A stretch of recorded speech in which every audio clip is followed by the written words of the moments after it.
and a 5, a 6, a 5, 6, 7, 8. Good evening, folks, and welcome to the podcast. I'm Jade. I'm Paul. And this is Shall We Compare Thee, a remake and sequel podcast. This is where we review and analyze movies and decide if they hold up to their modernized and reimagined counterparts. Indeed, and only one can survive, and we are here to make that call. So, Paul, tell the folks what we're talking about today. Today, we're talking about two movies about dolls. We're talking about the 2018 holiday classic Life Size 2, A Christmas Eve. With a little bit of Life Size 1 as well from 2000. Yes, which you'll have to narrate to me because that movie is fallen off the face of the earth. Yes. And we're going to compare that to a little indie movie you may find at your local art house cinema. A little movie called Barbie from 2023. Thank God we're talking about it because Barbie needs the publicity. I'm worried it's struggling. Right. But before we enter the dream house or the Mojo Dojo Casa House. Yes. Let us roll me some trailers, Paul. Let me roll you this trailer like roll it. So. Roll it.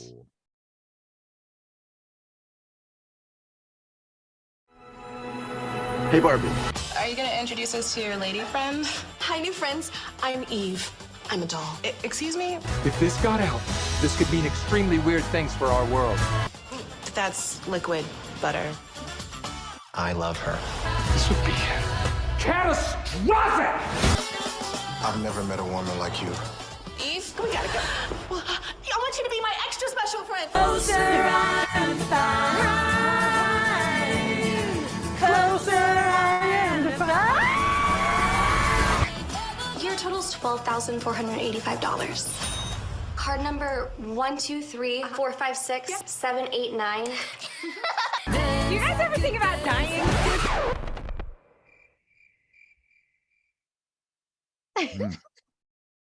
Lots to talk about today. Yes. Before we begin, though, listeners, just so you're aware, if you want to skip over any sections that we're talking about here, if you want to jump right to our Barbie film review, if you want to skip over, whatever, we're going to do our best to section off in the description of this podcast with like timestamps. They might be a little offset due to ads and everything. So within like 1 to 2 minutes anyway, you'll be able to figure out what section we're in. So check the timestamps if you want to skip something.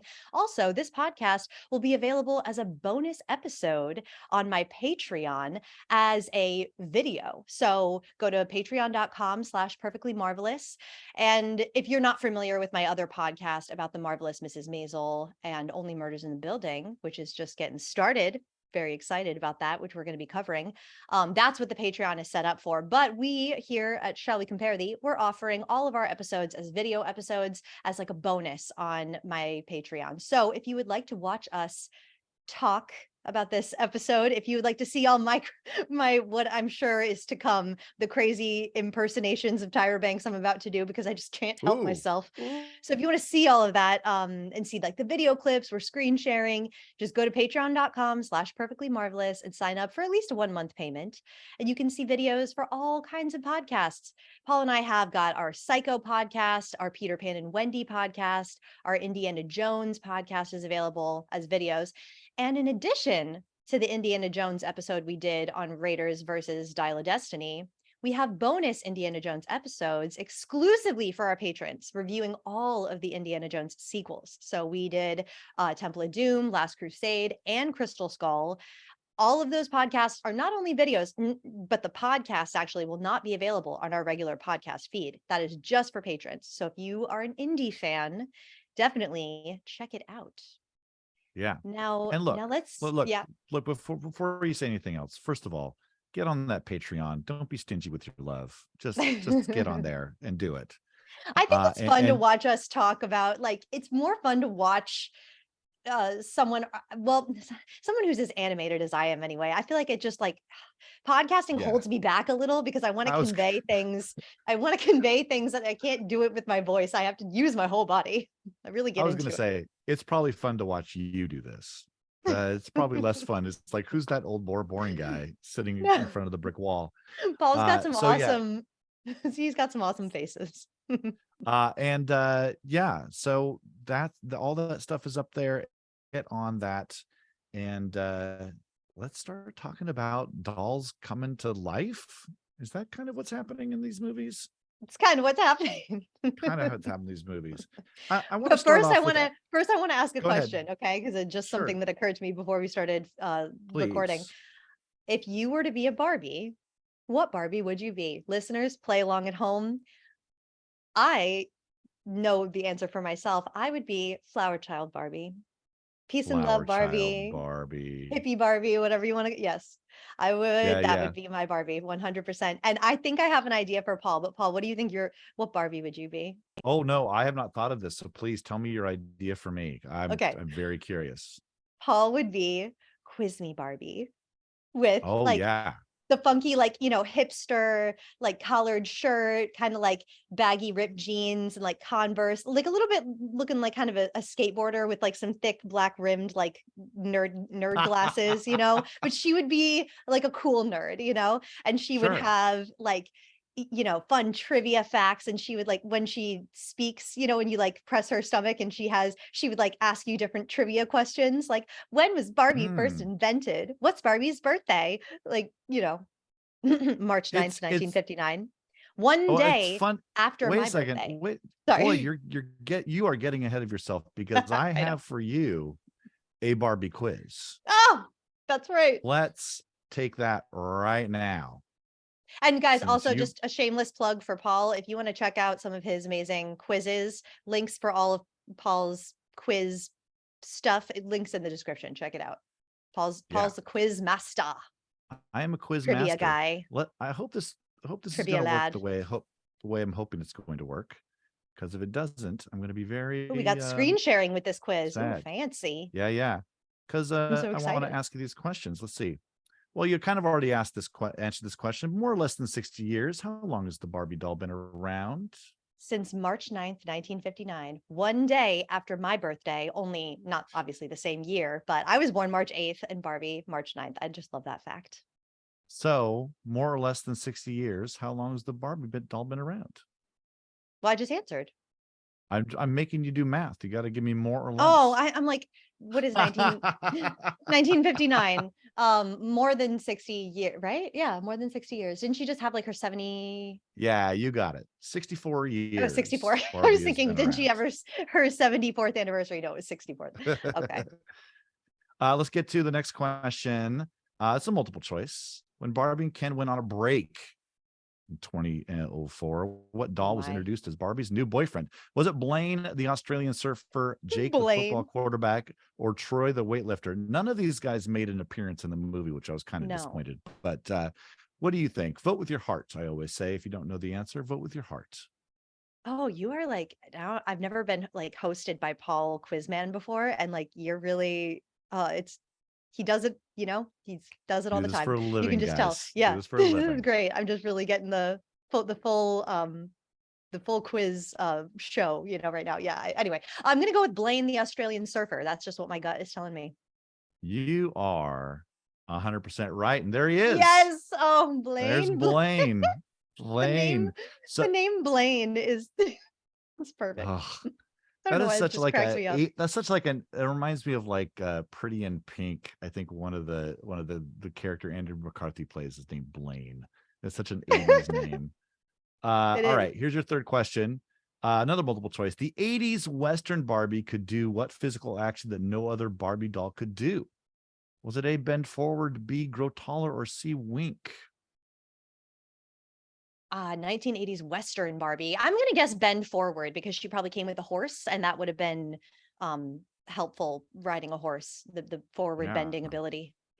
No, this Barbie could wink. And there we go. There's the winking that Barbie. Is so creepy. Imagine all the Barbies. So what did her eyelids move or something? So the one eyelid moved. The one eyelid moved. One eyelid. And the problem with the Barbie is that the eyelid would get stuck.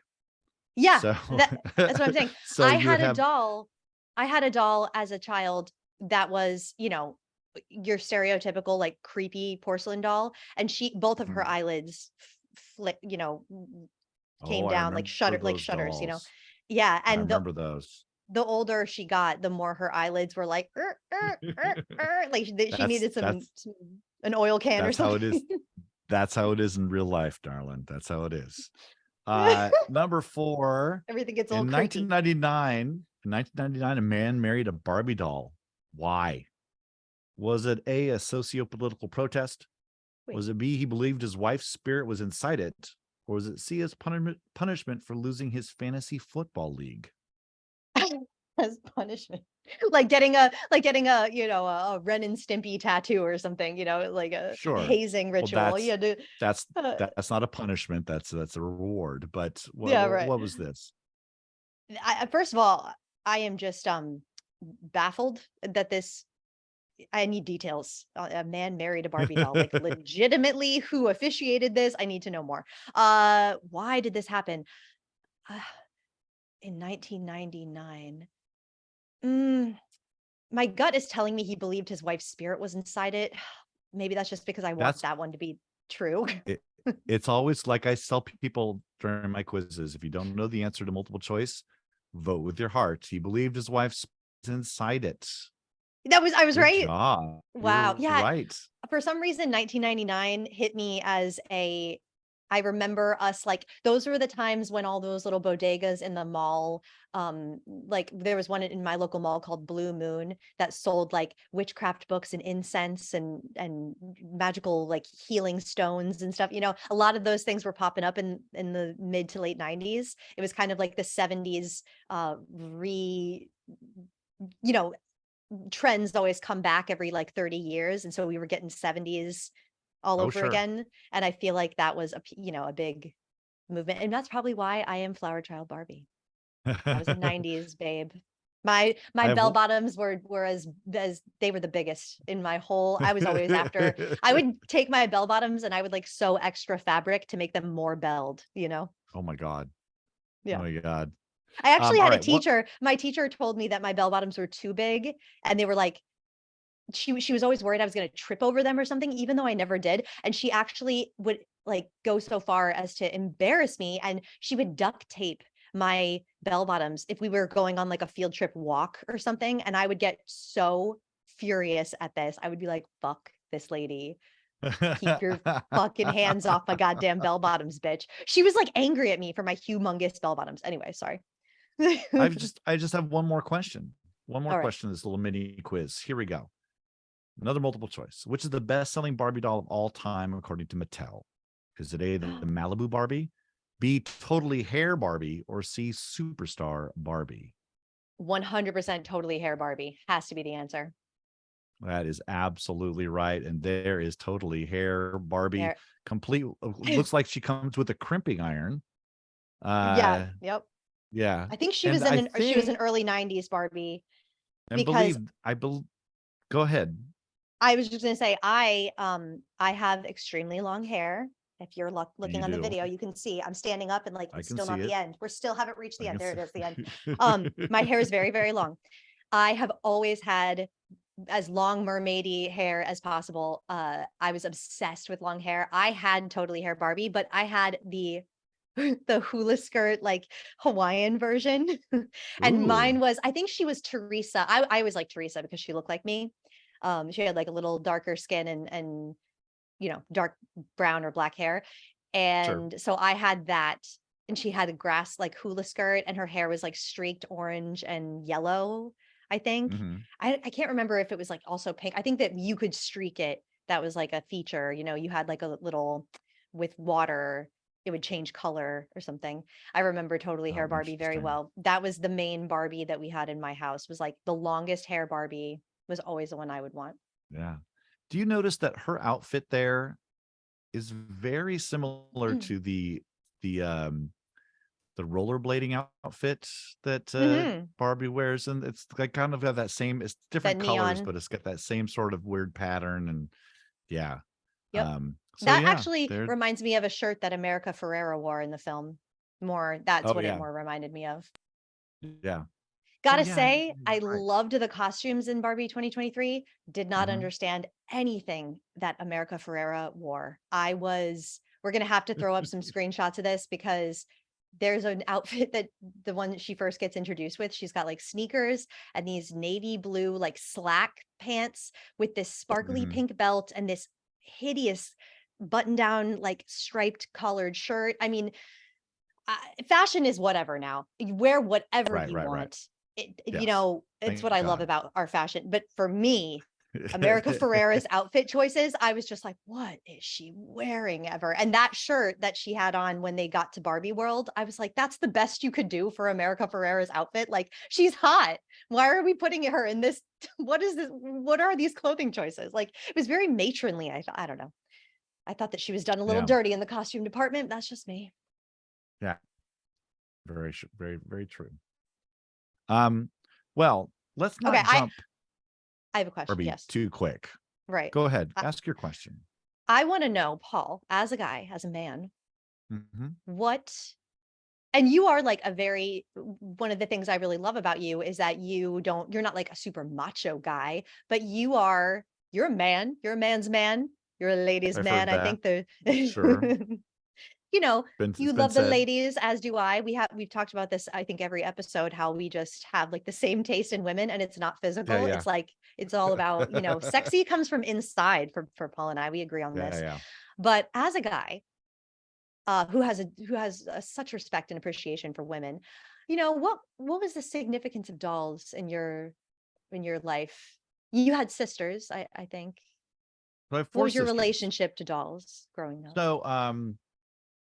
So my oldest sister had a Barbie, and she had other dolls too. She was kind of more into horses. She was more like on Ken's trip, on like the horse trip in this movie. But she did have a Barbie, and she had one of the dream houses, one of the versions of the dream houses. And then I had a Steve Austin $6 Million Man doll. And by the way, if you're listening to this and you're angry that it's a doll, not an action figure, it's a doll. It's a I doll. also had it, and my brother had a GI Joe doll, and they were kind of in a throuple. They were kind of hanging together. I can't remember if she had a Ken. There may have been a Ken wandering around, but we didn't, like Will Ferrell says in the movie, we didn't care too much about Ken. But Yeah. GI Joe was cool because it had the kung fu grip. It had a little button in the back that you could press, and then it would grab things. And then the $6 Million Man doll had an eye that you could look through the back, and it was a magnifying glass because he had a bionic eye. Oh, that's cool. Yeah. So that was we played with those. They would just kind of hang out. We had the dream house, and then we also had one of those Fisher Price barns where the doors Oh open and yeah. go. Oh my God, we had that. For Yeah. sure. Yes, we had And that. then Absolutely. and then even though we weren't really a Star Wars kind of family, we had the Death Star for some reason. It was like weird toys that we would get.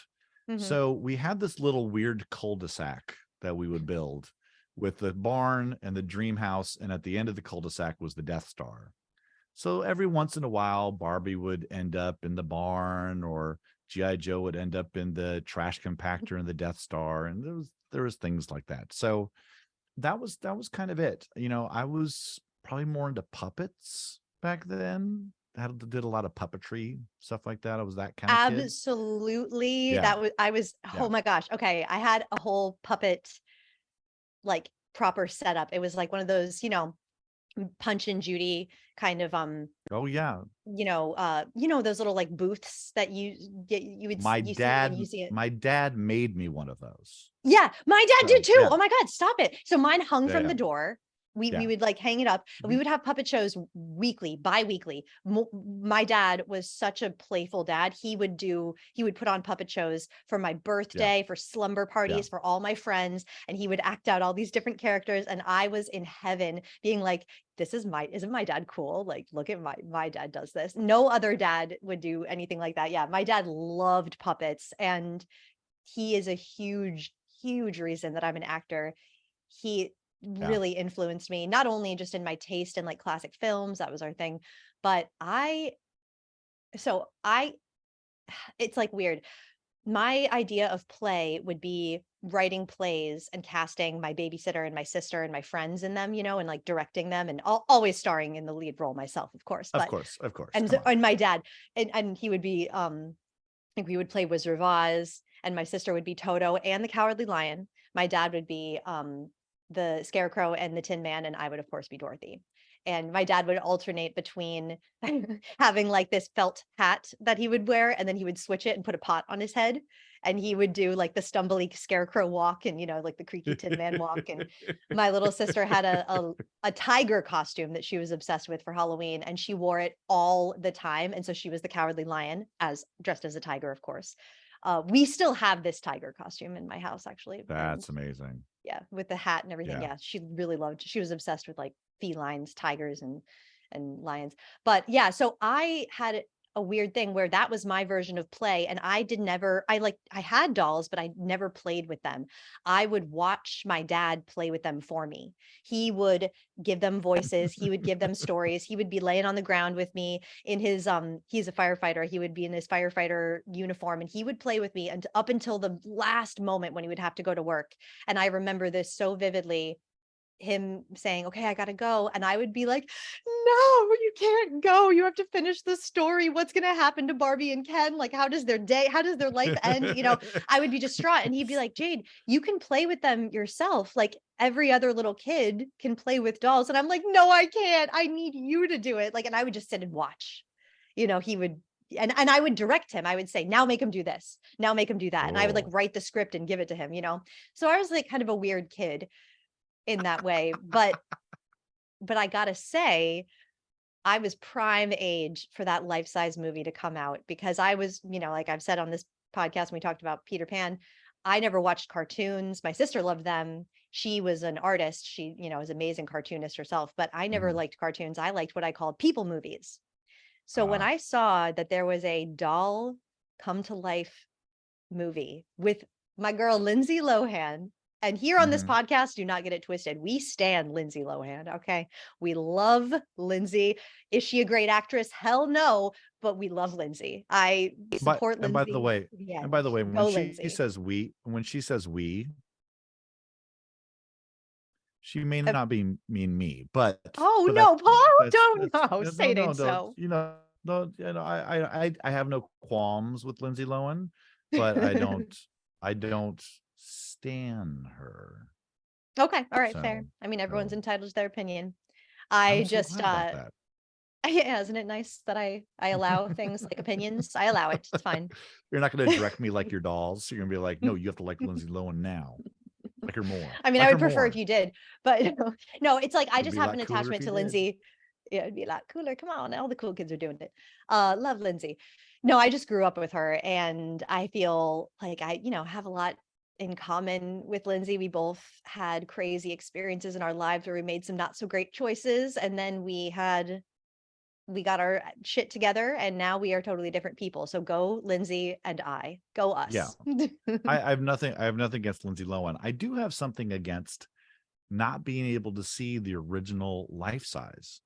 Why has this movie fallen off the face of the earth? It's in a vault, I guess, right? So I know Disney Plus is and a lot of the streaming services are doing these little jujitsu moves where it's like, it's on, now it's off, now it's on, now it's off. And I know that it's royalty related and it makes it more desirable. And it's also, I know that there's some music licensing issues. I was reading on Reddit about this, and that was kind of one of the things they were thinking about, is that there might be some licensing issues with it, which is why some shows here, when they can't get the rights to the songs for the reruns. But you would think at this moment, this would be the time to bring it back. You would think that just by nature of the fact that they have a sequel that they're trying to sell, I'm guessing, because you're only allowed to buy this film for either $3.99 or $5.99. You cannot rent it. You have to buy it. We now own it. We are now the proud owners of life size.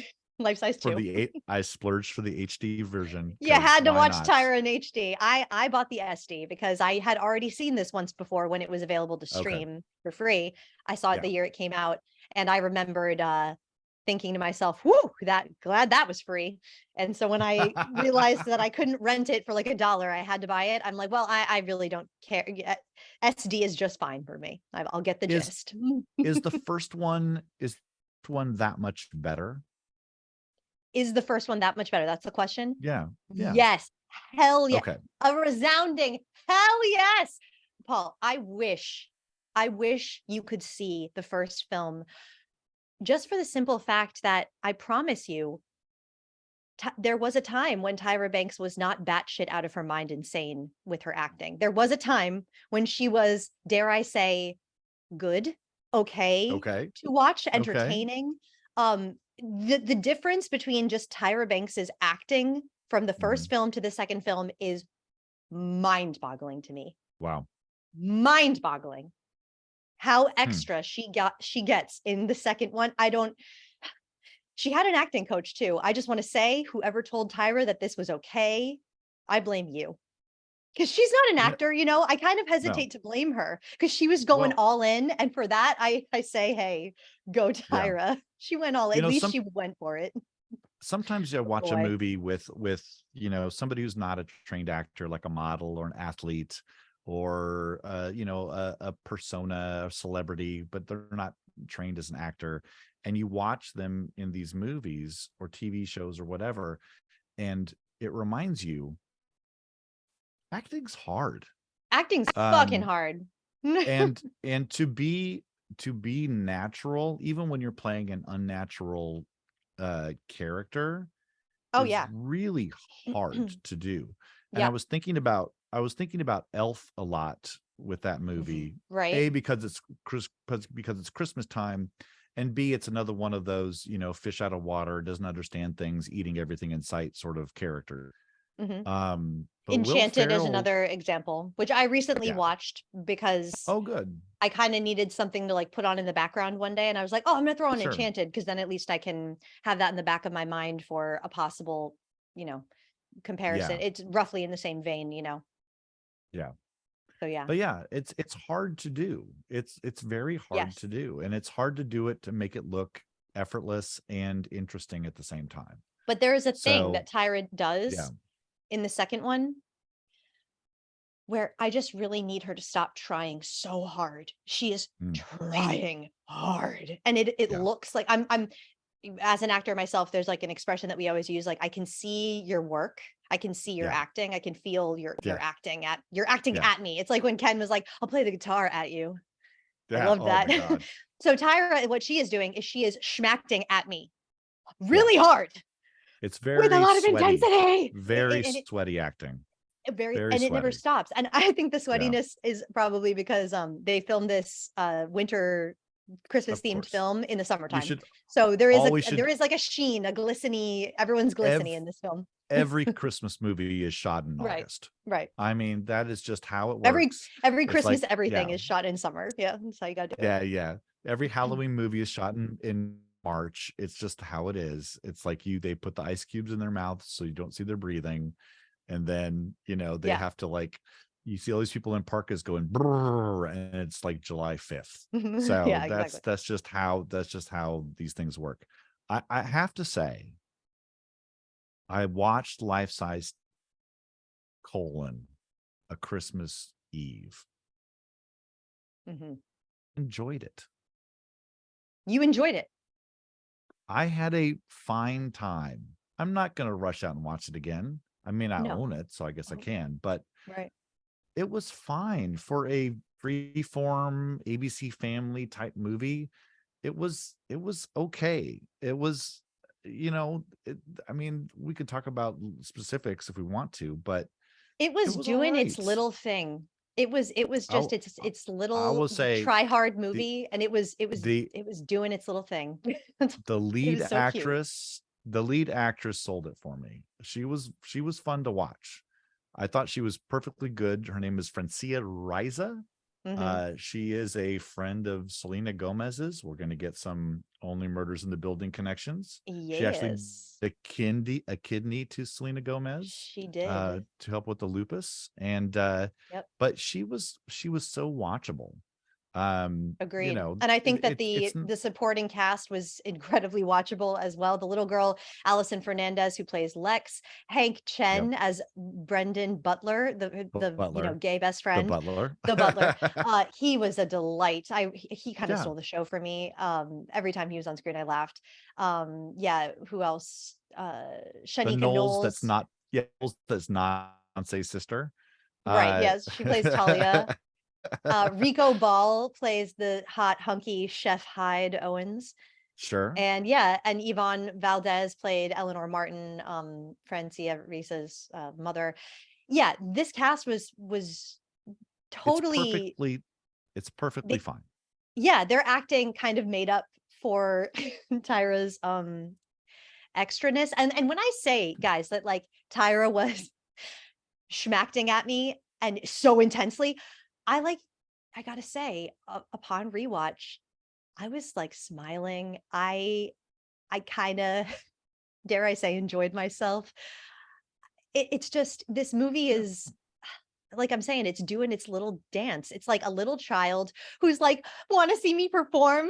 I have a song to sing. And you're like, okay, little child, you go for it. And it's going for it, you know? And I gotta say, an hour and 20 minutes, it's not overstaying its welcome. It's in, it's out. No, it's just doing its cute little thing, you know? So I gotta love that it exists, just because when I see a car wreck of crazy schmacting, it's kind of an extraordinary. And it's almost impressive. And it's cringy in the most enjoyable way that I like to cringe. You know, like my secondhand embarrassment for Tyra is like, God damn, I love you, Tyra. Thank you for giving me this satisfying secondhand embarrassment is how I felt. Like I was not mad at it. Like I kind of was the first time I watched it. I saw it with new eyes. So I watch almost everything with headphones in, Bluetooth headphones, especially something like that where I'm wandering around, I'm doing other things, I'm making dinner or whatever. And there were moments that it was all Tyra and nobody else, and I had to take the headphones out. It was just like the overacting was overacting, and I just could not strident just put the vocal quality in my product. Yeah, it just couldn't. That's what I'm saying was very different from the first film. Very different. Can I ask you one question? Is she that tall? Yeah, she's really, really freaking tall. Okay, because there was moments where it seemed like it was Gandalf and the Hobbits. No, she's like ridiculously tall. I thought there was like some sort of forced perspective going on, or they hired every actor under 5'3" to play against her. Okay, she's that tall. Okay, great. She's like 5'11" or something. She's freakishly tall. Yeah, okay. She is a super duper model. But everybody else in that movie was like under 5'5" easy. Well, also Francia they really Raisa, wanted to do that. Yeah, who played Gracie? She's like really short. She's like 5'2" or something. Yeah, she's tiny. She's tiny. Yeah, so that but I really enjoyed it, and you know, for a 2018 TV movie on Freeform, aka ABC Family, where a bunch of kids are going to be watching this. I mean, you have openly gay characters. They're talking about sexting the gay character's boyfriend, and that's not a big deal. When Eve becomes big, she ends up in the bed with Grace, and it's like that's a callback to the original. Okay, but she's like, but I'm sure Lindsay Lohan wasn't like, did we hook up? Right. No, yeah. Because Lindsay Lohan was like 8, but she was like, did we hook up last night, or did you sleep here? And it's like, yeah, and it's like, it's not a big deal. It's just kind of there. I loved that about this, that you just kind of like, you just bring in that stuff and you just lay it out in front and say, this is fine. And that's wonderful. And I gotta say, the way that they included the bisexual just very smoothly, put that in there as like, they didn't make a big thing out of Francia Reisa's character being bisexual. But I gotta say, if I had been watching that film when I was a child, I I was a lesbian. I knew from a very young age I had a very strong preference for women. I had no interest in boys, and it took me like a long time to get out of the I just remember like as a little child like sitting on my bed saying out loud, repeating it over and over, I'm not gay, I'm not gay, I'm not gay, I'm not gay. Wow. And like when you have to do that on like a weekly basis, like have a sit down like and repeat it out loud to yourself, I am not gay, it's like, you so gay.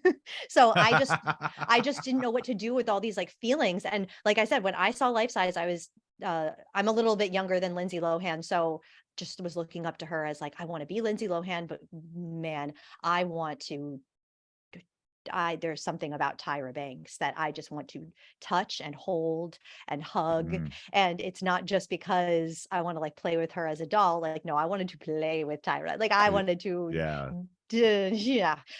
all my Barbies were like always naked, by the way. I was just fascinated, you know. This is not surprise.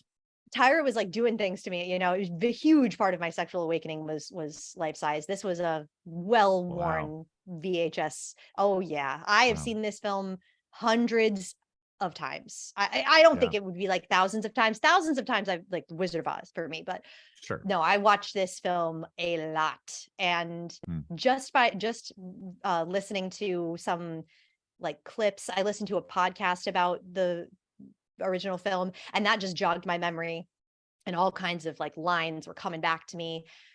It's like shocking how much of this film is like embedded in my brain. And it is part of what makes up Jade. So I was gonna, that was a long segue, but the bisexual stuff that they just kind of put in and didn't really spend a whole lot of time focusing on or making a big deal out of that for children to watch today. This film does a great job of playing to its audience who remembered growing up with the original, and also being a great film for young kids to just come to and watch, you know, and get a lot of enjoyment out of. Two totally different audiences can get so much out of it. So if I had been a little kid watching this Life Size 2, that would have really been cool for me. And it would have been I don't know, it just the feeling of like, oh, I'm not crazy, I'm not a bad person because I feel like I like women, you know. Sadly, you know, there was that struggle. Even though I grew up in a time when like that was starting to really change and it was much more okay to be gay by the time I got into high school and everything, there was still, you know, I was one of like 2 lesbians in my high school. So it wasn't what it is, you know, today. So that was cool. Look at all these amazing things to choose from. Okay, let's see. Okay, I'm gonna start with the French toast. Okay. And then the chicken and waffles. And after that, I'm gonna have the frittata. That's fun to say. Frittata, frittata, ta-ta-ta. And then I'm gonna do the hoe cakes and the hush puppies. Hush puppies. Puppies. Did she just bark? Is that all? No, heck no. Just getting started. Okay, also do the biscuits and gravy. A lot of gravy, lot of gravy. Oh, and do you have butter? Yeah, we have butter.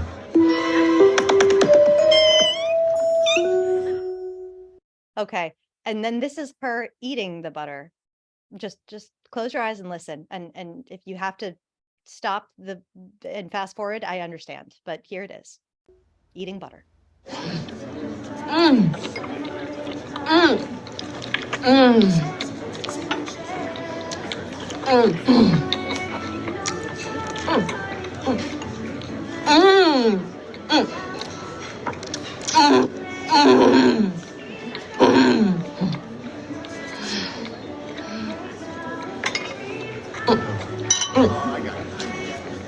Damn.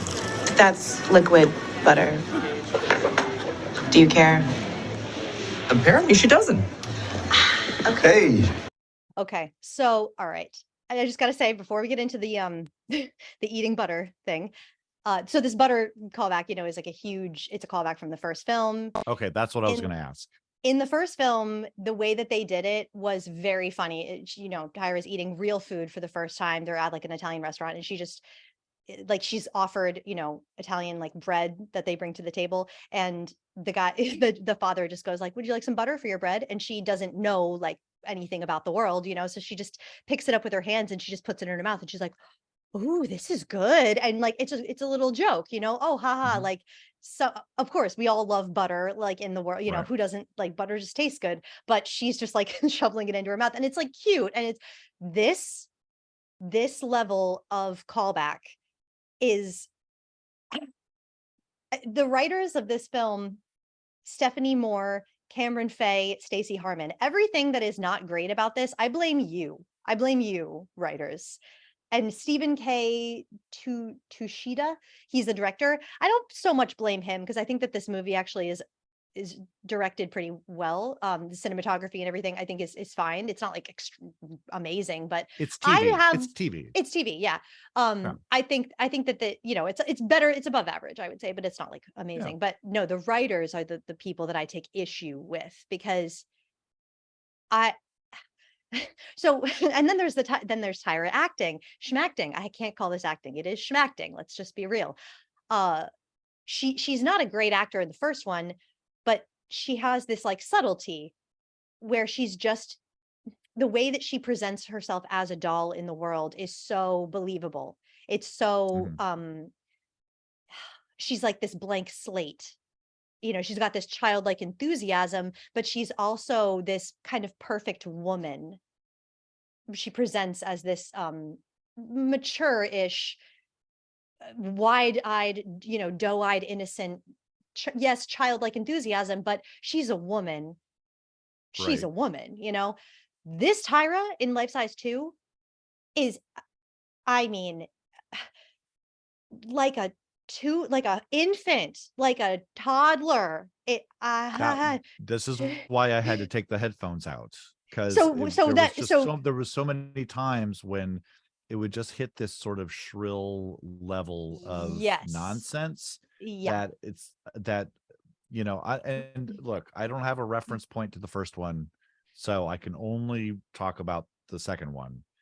But there was just too many points, and maybe it's directing, maybe it's the script, but I think it is also just Tyra's an executive producer.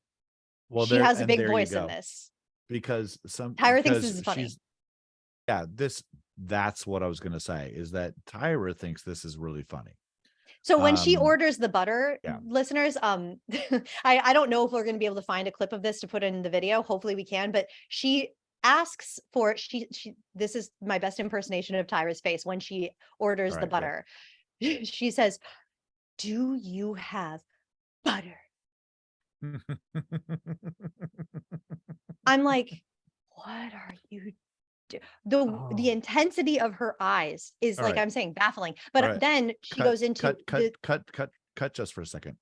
I like what you're doing, but I need to see more. I need to see bigger. I need to see more. Can you make your eyes just a little bigger, please? No. Stop, everybody. Everybody, can we have stop for a second? Can we stop the hammering, please? Thank you. I want you to, you don't just love butter. You love butter. You know what I'm saying? You love butter like you love judging people on that show that you judge people on, which I can't remember the name of. You love butter like you love cutting off a girl's 5 feet of hair who's had long hair her whole life. You get me. You're getting what I'm saying. All right, that's how much I love hammering butter. Again. Let's hear this. Yes. And just the eating of the butter, it's so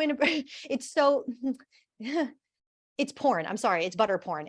There's no other way I can say this. It's out of my hands. It's what it is, guys. This is okay. I'm not going to beat the dead horse. No, that's all right. No, it's all right. I just have something. I got to write that down to Google that later. Butter porn.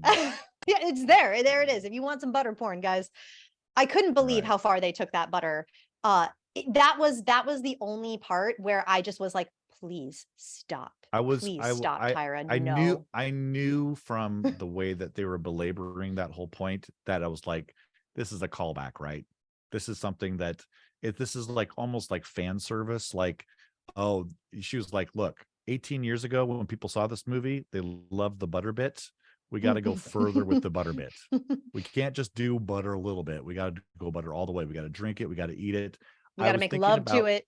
I was thinking about all the moments where she's like eating butter and then it's like take 40 and she still has to shove butter in her mouth. It's just so extra. I'm not, like I said, I'm not going to belabor the point, but when she like holds up the butter stick and she just like, I mean, okay, I'm sorry, I'm not going to do it. It's baffling. that was the only part that I was just like, stop.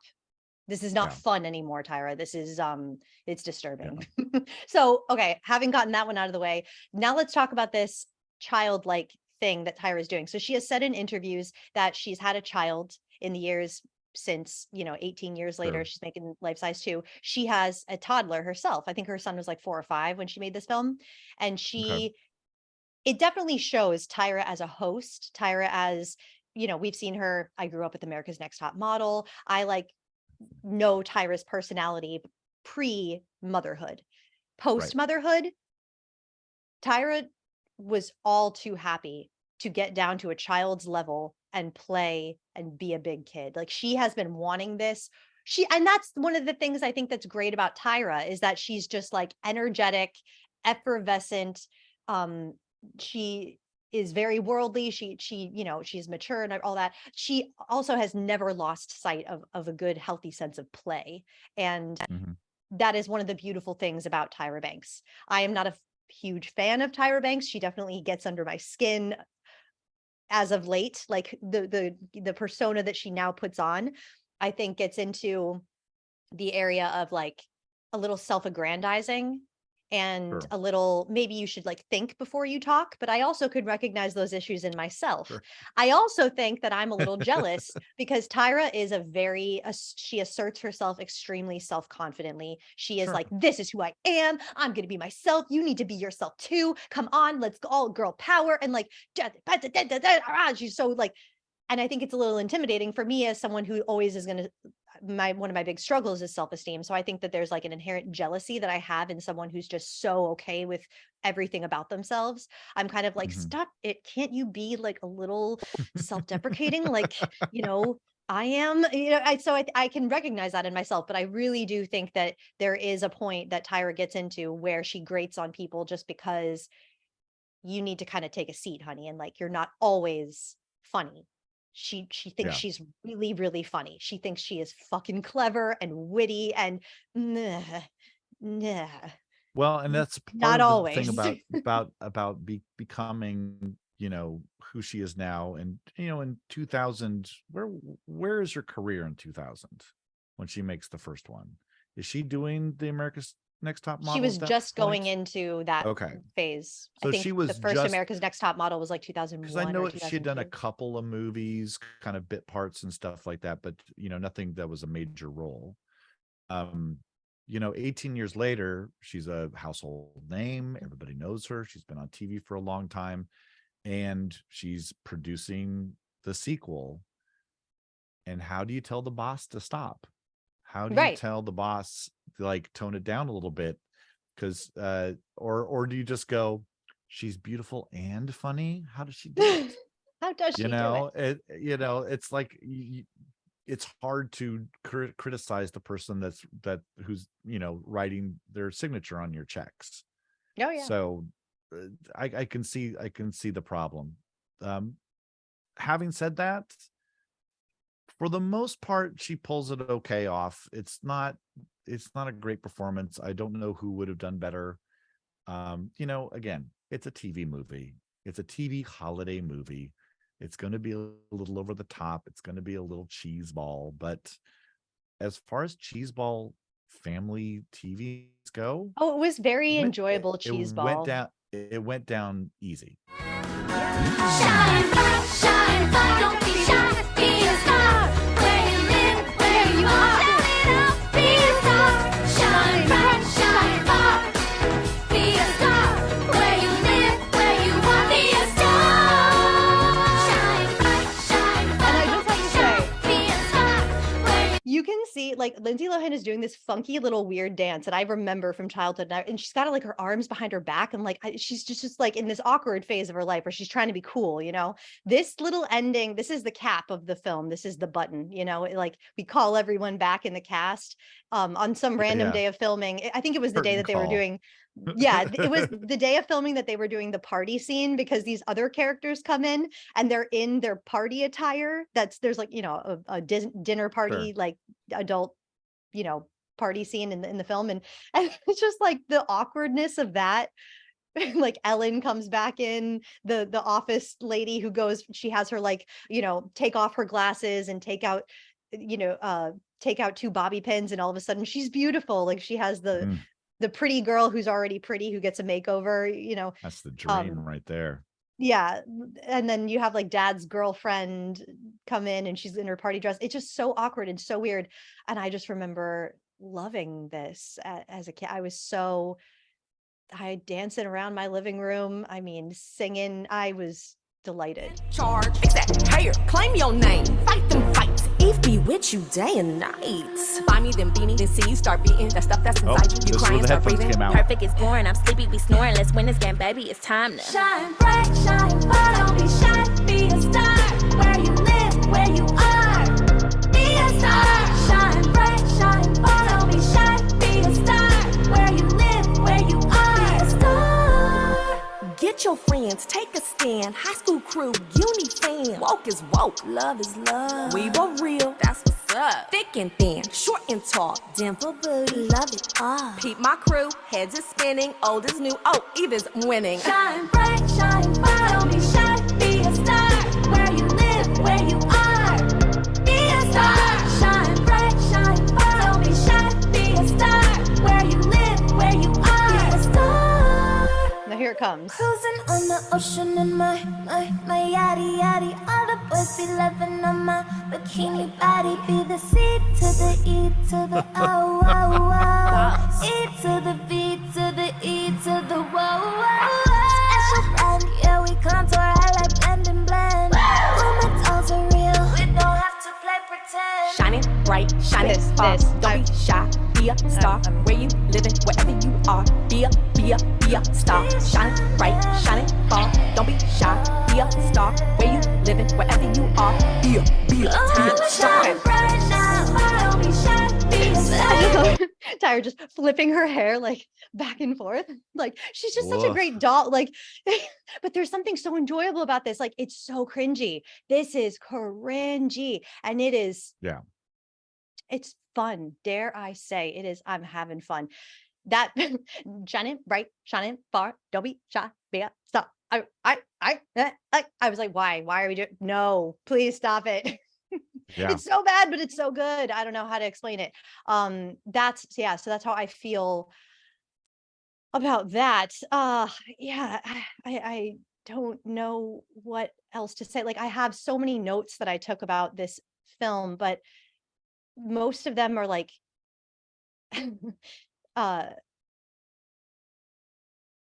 most of them are like calling out the bad dialogue lines and then calling out like part of it that's actually kind of good. Like there were moments where Tyra really nailed the humor. Remember when she's like, I know how to be a cop. She said, I was a cop. I'm an expert in all police and procedurals, and protocols. And then she like slides on the car and you just hear from off camera, a guy goes, "Hey, get off my car." Like that was so funny. And then there's another moment where Tyra just goes, "Freckles rock." And like with such enthusiasm, I'm like, this is her, you're nailing it, you know, like it's very, it kind of reminded me of like the Barbie film when she looked up and saw astronaut Barbies and she just goes, "Yay, space." It's like, that is Barbie. That is a doll come to life, you know, like nailing it. So I'm going to end this segment though with a big question for you.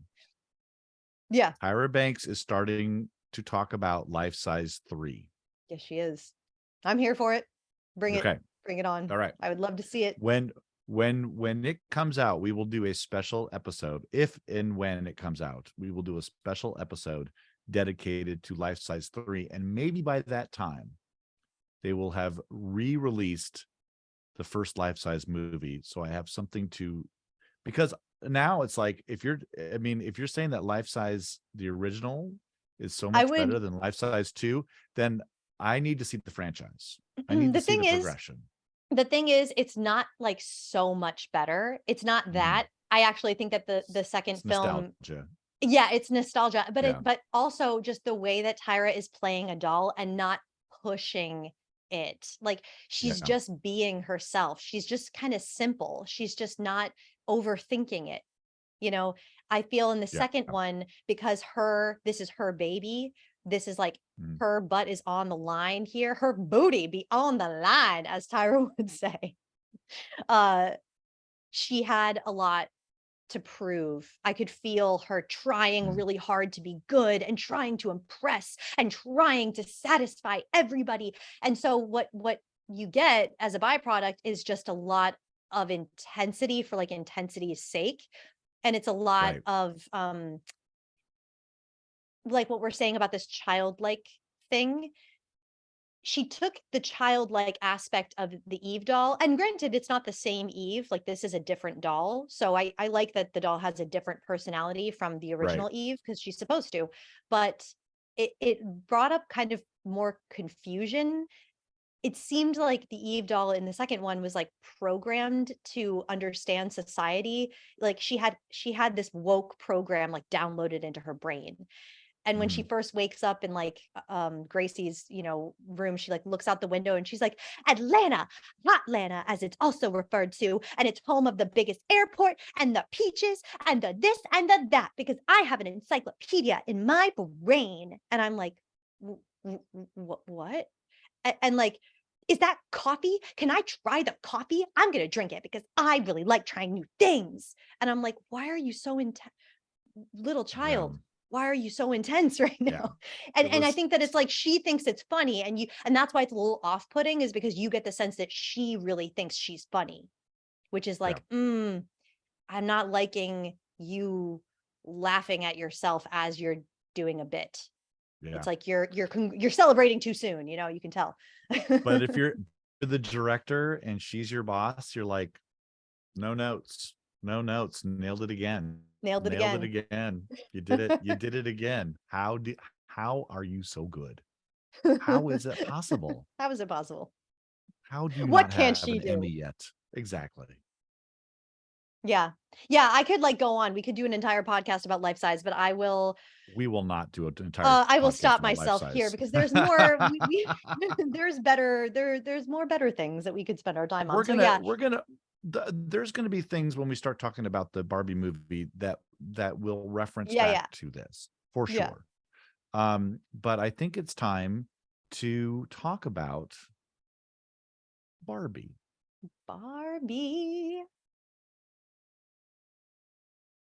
So let's start with this conversation about the Barbie movie, or let's just call it Barbie. I keep wanting to call it the Barbie movie, but it's just called Barbie. Just Barbie. Well, how was your theater experience with this one? We're new coming back to the movies. I don't really have too much exciting to say about my theater experience. It was a Brooklyn theater, a lot of hipsters, a lot of pink. It was fun, a lot of laughter. The whole theater seemed to be, on board. It was 100% packed. I got the last seat that wasn't in the very first row. So, it's making money. Wow. But I'm more interested to hear about your theater experience, your theatrical viewing experience as a guy.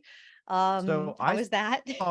I saw it at a little art house theater here in Tacoma called The Grand, about 100-seat theater, on a Sunday morning. Free coffee. They got the memo. They have my business for forever and ever. Amen. Because free coffee is two words that I love. The way to Paul's heart. It was exactly through my caffeine intake. There was maybe about 50, 60 people in there. I think I was one of 4 guys, and I was not definitely wearing the only bright pink. right. And I was definitely the only guy by himself. I sat in the back row and thoroughly enjoyed myself. we will get into all the messaging and what all that stuff is. But let me tell you something. This is a well-directed, well-acted, well thought out, funny, entertaining movie. And it is so good to see a comedy musical that has some thought into it, that is not just, I mean, this could have been, you know, there've been toy movies before. I mean, there was the Lego movie not too long ago. I mean, I'm talking about like existing toy properties, not like Toy Story, which kind of makes up Buzz and Woody and stuff like that, even though there are some toys in there. But it's not Transformers, and it's not G.I. Joe, and it's not anything like that. I think the interesting thing about it is, you know, like Transformers and G.I. Joe come from cartoons and they have personality that's kind of built in. Barbie doesn't really have a personality built in. She is kind of, like you were saying before, kind of a blank slate. You know, she was presented as this teen model when she first came out, but there was nothing else to her. Well, and certainly the other Barbie. Sweet. Yeah, she's like a blank slate, really, to project anything you want onto her. And that's like kind of much more the vibe that Tyra was giving in the first film, for example. She really did she played a doll much more like Margot Robbie played Barbie, where she just kind of was. She just let herself be. The way you talk about that first movie, I really hope that they re-release it, because I know, I do too. Lindsay Lohan, or at least someone puts a bad rip of it on like Vimeo or something. You're like, give me something. Yeah, because Lindsay Lohan was a very charming child actor, and you know, and knowing that Tyra was doing a little less, a whole lot less. She just was being, like I said, you know, like Margot Robbie. So I hope, which I appreciated. And really, with the success of this movie, $180 million in the opening weekend. And it's like between that and Oppenheimer, which is another, you know, I know it's about a person, but it's another original movie. This is like the fourth biggest opening weekend ever for two movies. Yeah. Before we get off of the, my heart good. Before we get off of the train track that we were on, like what we were saying about Barbie as a blank slate and everything, I think just to briefly talk about like Barbie Life in the Dream House, because we did watch a little bit of that. Oh, I have that's a good example. Yes, I would love to share the clip, because there's something that happens, listeners, in the first episode of Barbie Life in the Dream House that was, when I saw this, I was just like, Paul, we need to stop everything. You need to watch the first episode of Barbie Life in the Dream House, please. There is something in there that is truly like a gift from God for us. If there was ever any doubt as to whether or not we should go ahead and, you know, push Barbie to the top of our list as far as what we're going to review next, I'm like, this is the sign that we needed. Here is the sign right here. Yeah. Ooh, a dollhouse! Actually, it's a scale model of the dream house. Look at those teeny tiny wall sconces. This'll show us where the CPU room is. Fucking genius. Whoa.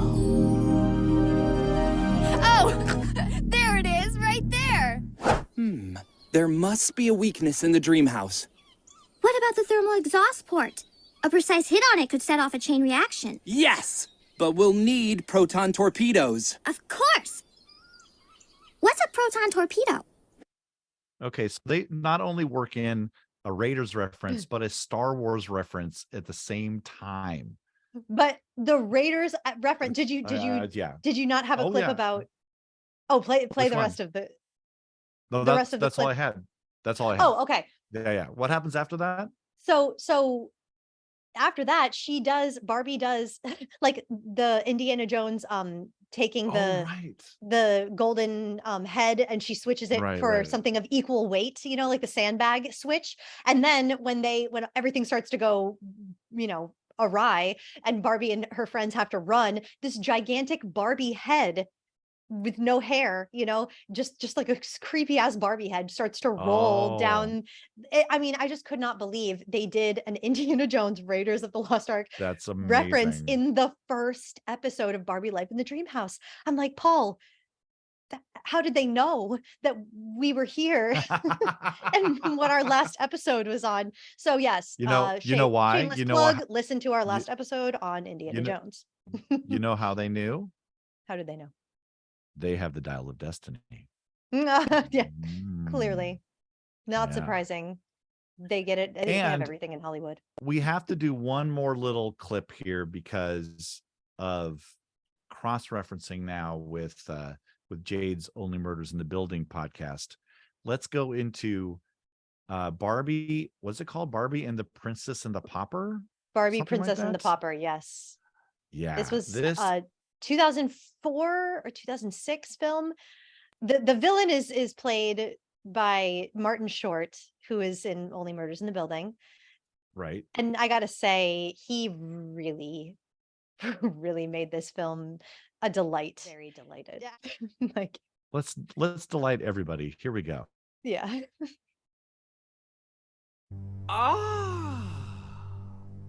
It's a temporary setback. It's a momentary loss. But conveniently, my ego doesn't bruise.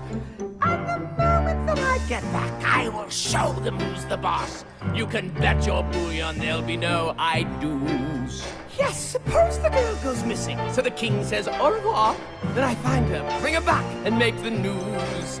Then the queen will be so grateful that she'll pledge the girl to moi. And I'll humbly tell her, how could I refuse? Yeah. When our ceremony's over, I will rise and take the throne, and that nitwit Annalise can kiss my shoes. For the kingdom and the castle will be mine and mine alone. If the crown should fit, then how can I refuse?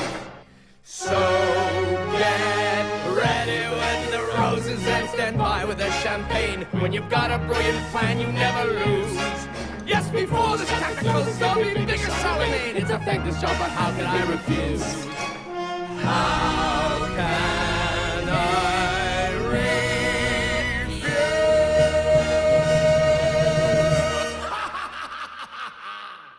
Let me just say this about that. It's so delightful. Somebody else in this world is a Cyril Richard fan. He is pulling some sweet Captain Hook vibes in that song. You know I loved it. You know I loved it. I love me with a little bit of that singing, speaking thing, and then getting into the big moments. Like I think even the filmmakers watched Cyril Richard. Oh, they must have. I mean, they knew. They modeled that out. Yeah. It is high camp, so great. and it is fucking fabulous. Yes. It's there's a reason that that Barbie, Princess and the Pauper has such a good rap, and the reason is Martin Short. Well, and it's great that there are these versions of Barbie out there. I mean, there's the whole vlog out there where they're talking about racism and they're talking about depression and they're talking to young people and it's so cool that they've turned this, again, a tabula rasa, blank slate character. And sometimes she's a teenager and sometimes she's a fashion model and sometimes she's older and sometimes she's not, but it can kind of be whatever. And this is what the point of this movie is making, especially at the beginning, is she can be whatever her owner wants her to be. If the person playing with her wants her to be she's a doctor. If she wants to be an astronaut, she's an astronaut. If she wants to be just a person, she's just a person. If she wants to be evil, she can be evil. You know, they did this thing that in Barbie Life in the Dream House. They did this thing where they filmed it like documentary style, almost like a reality show. Right. And I really was, the things that I really liked about it was that they like commented on the fact that their dolls, like they have creaking joints. You can see like the ball and socket, moving arm feature. And there's it's just Barbie working out her like real world problems. And I just think that, Barbie Life in the Dream House, not to be overlooked, because unlike, the films that came in like the early 2000s, like Princess and the Pauper, this attempts to make Barbie more of a real person. And Barbie is never flawed. Her friends are, and where Barbie can't always do it all, she does need to like ask for help, and everyone kind of has their thing that they're good at. The thing that I would always just go back to like critique about Barbie, which I think the 2023 film kind of totally addresses, is the fact that Barbie is just perfect and perfect is boring. that would be my only like real criticism of the blank slate Barbie that we get, because yes, she is a blank slate, not completely blank. There is the whole aspect of, oh yeah, and she's perfect. And every Barbie like property, every Barbie film, the Barbie in the Dream House, it all does really stick with that. Like stereotypical Barbie is always perfect. She is always flawless. She is always the sweetest, the nicest, you know, she doesn't have anything wrong with her. Except when her owner is having other thoughts. Yeah, right. And that's the thing, is like they're all perfect until the owner is not perfect. And in this movie, stereotypical Barbie has an owner who's thinking about death, who's worried about cellulite, who's, you know, all of a sudden she's got the flat feet. Perfect Barbie has gone away. And that's why she goes on the journey that she goes on. I mean, there's already imperfect Barbies all over the place. Well, no, I mean, I think most of the Barbies are kind of it really opens up this world of like, what are all the other little girls or owners of Barbies? Not to generalize, they're all little girls. But what are they doing with their Barbies that only this one is getting affected? I mean, you can't tell all their stories in one movie.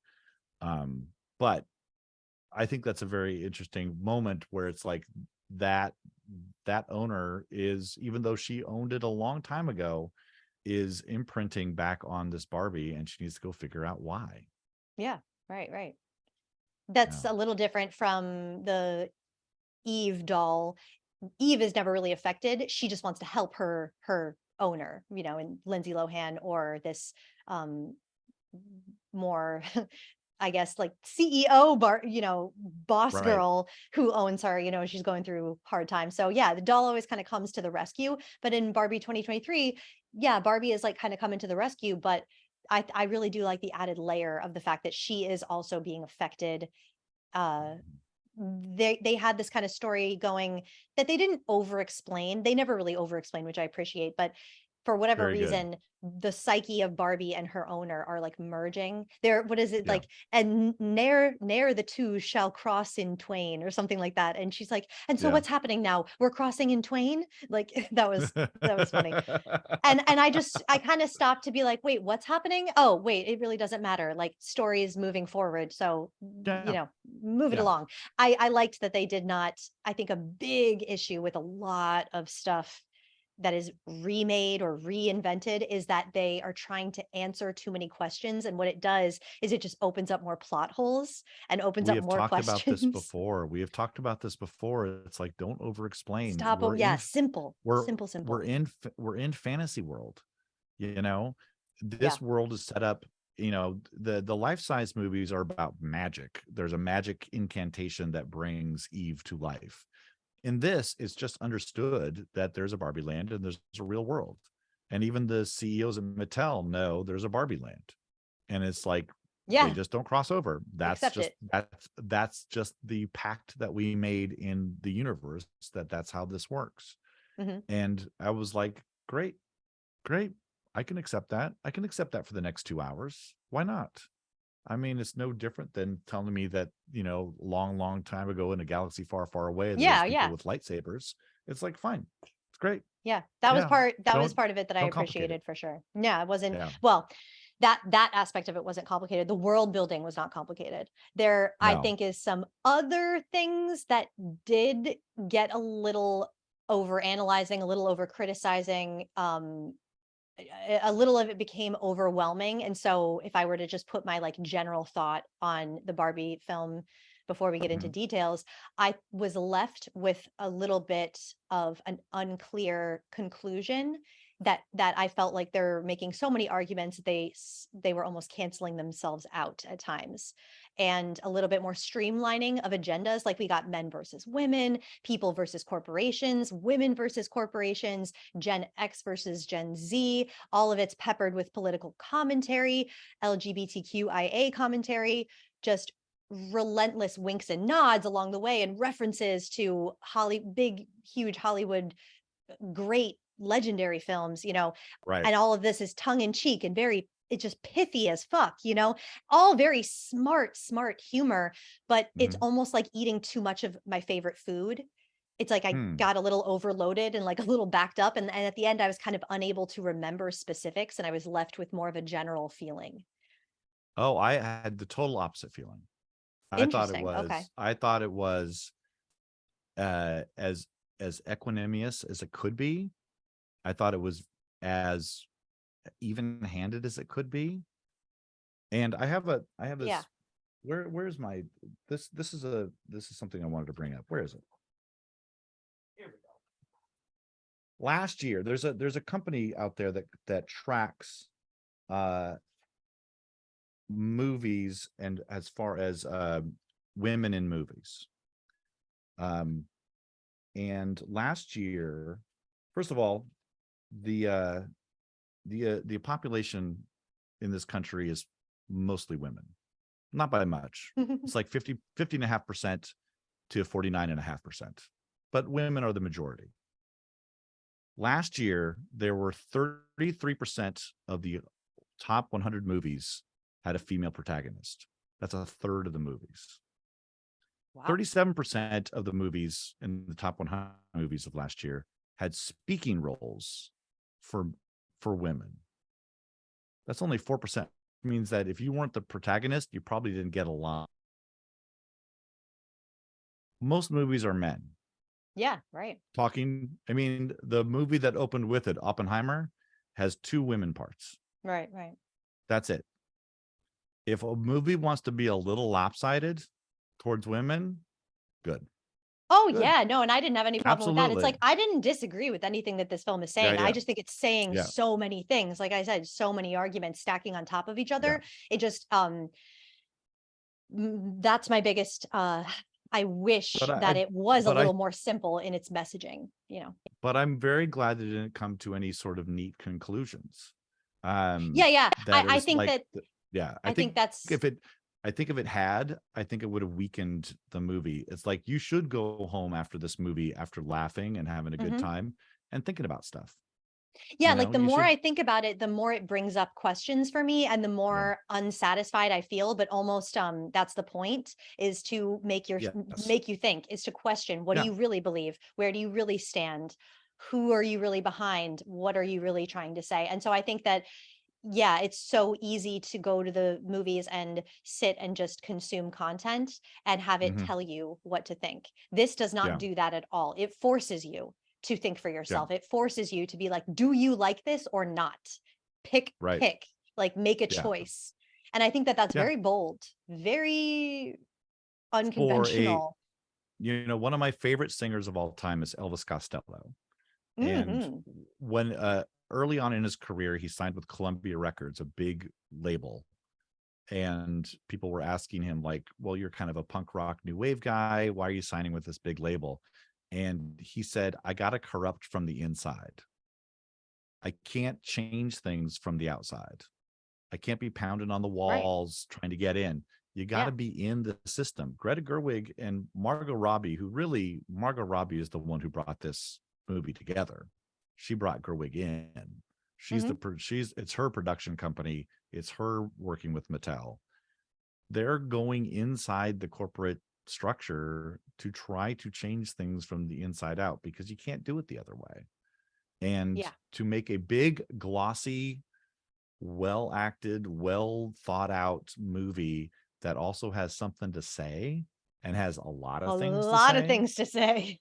I mean, I agree. I agree. They are hitting on a whole bunch of stuff.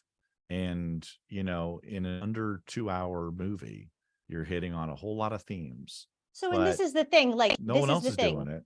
No, it's true. This is what I'm saying. I think it's very brave. I do. Because like I'm saying, it's not, everyone's commenting on what a marvel it is that this got made. And I think, like I'm saying, it's bold to not just answer all of its questions. However, it does just open a lot of discussion topics. It asks so many questions and it gives no answers. Not bad that it gives no answers. It just feels a little chaotic, a little frenetic. I'm a little bombarded with questions.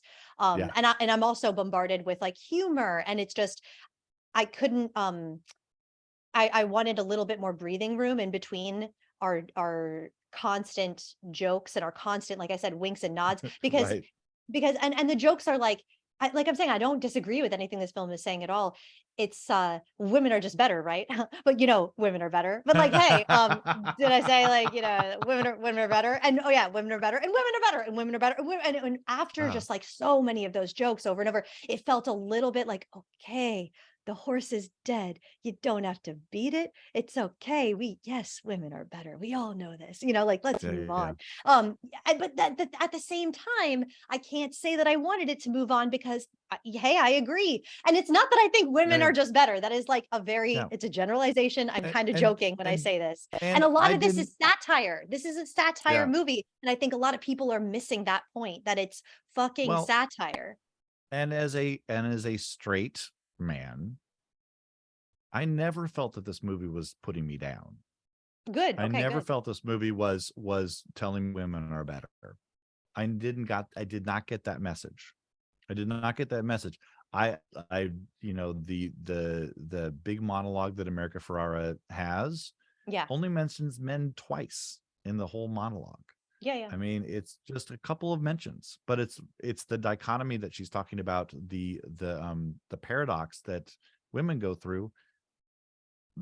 Men go through it too, just in a different way. The only difference is that we tend to make movies about superheroes and people with guns and cars, and we don't like to talk our feelings. Our feelings are scary. I have no problem talking about my feelings, and I think a lot of guys do. And I didn't feel preached to. I didn't feel belittled at all. Good, because I think that it could very easily be seen as segregating to men and like othering to men. And I think that when you are not reading this as satire, that you could take it a little too literally. Only to men who have other issues. Right. Will it be that? Or only to men who are going to this movie like this. Yeah, right. Wanting to hate it. Which a lot of them are, arms folded with a stern look on their face going, I am not going to like this. I heard on a radio show that I'm not going to like this. I heard it from my favorite pundit that I'm not going to like this, that this movie hates men. Oh, yes, because it doesn't hate men at all. No, I don't think it does either. The more I think about it. It spent so much time to allow Ken to try to find his way. And gives him the space to do it. And he makes missteps. He brings the patriarchy back to Barbie land, and it's hilarious because all he knows is the trappings of it. All he knows is the performative part of it. He doesn't know anything else but horses and mink coats and saloon doors and mini fridges, and he doesn't like a know, child, like he thinks of things as a little boy would think of being a man, and that's how Barbie is too. Barbie and Ken are children. It's a metaphor. It's a metaphor, people. Ken finally gets accessories. Ken never gets accessories. Barbie gets all the accessories. She gets the purse and the car and the thing like that. Ken's finally got accessories. He's got the mini fridge. He's got the beer. He's got the. One of my favorite details was he had all the flat screen TVs. And I don't know why it stood out to me, and it really made me laugh, was like he had a mini foosball table on top of a big foosball table. I thought that was really funny for some reason. So many of the visual gags in this movie, it makes me want to go see it again just because I missed a lot of it. So much. I missed so many. I picked up on a lot of the. I mean, the use of Matchbox 20's Push and listening to Ryan Gosling do his Rob Thomas impression. It was. I mean, I'm ready just to give him an Oscar just for that. I am very sorry to say I've been like sleeping on Ryan Gosling, and I recently watched the film that you suggested, The Nice Guys, The Good Guys. Oh, so good. Okay, y'all, if you haven't seen The Nice Guys, what so funny fucking delight. So funny. Paul, the way you sold it to me, I was like, oh, I probably won't like this very much. Oh my God. It's like exactly my kind of film. It's like got a little bit of that mystery. Yeah. Oh my God. What a delight. It's got that sexy 70s clothing and vibe to it. And Ryan Gosling is pitch perfect in that movie. But as a total fuck up. He's so great. Oh, who's oh my God, his name's on the tip of my tongue. Who's he playing? Russell I always Crowe? forget. Right, Russell, is that who? Yes. Okay, sorry. Wait, Mhm. cut that out. Ryan Gosling with Russell Crowe, their chemistry Hmm. off the freaking charts, and I never would have thought it. Like this duo needs to continue. Okay, Ryan I Gosling would needs to watch only do comedy. I would watch Nice Guys too. I would watch Nice Guys too. 100%. I'm not a big sequel. When something's perfect like that, I don't want it to see another one, but I would take a peek at Nice Guys too, because Ryan Gosling has that gear, and he's done a lot of drama. Half Nelson is a great movie of his. Blue I need to see it. Valentine with Michelle Williams is so great.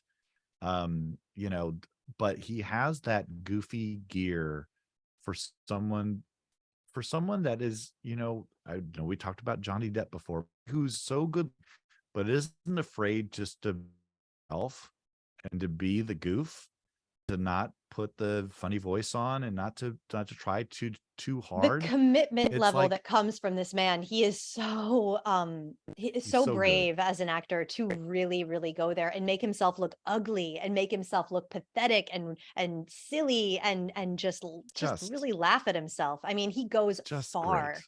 great. Just As an great. actor myself, I really, really admire him.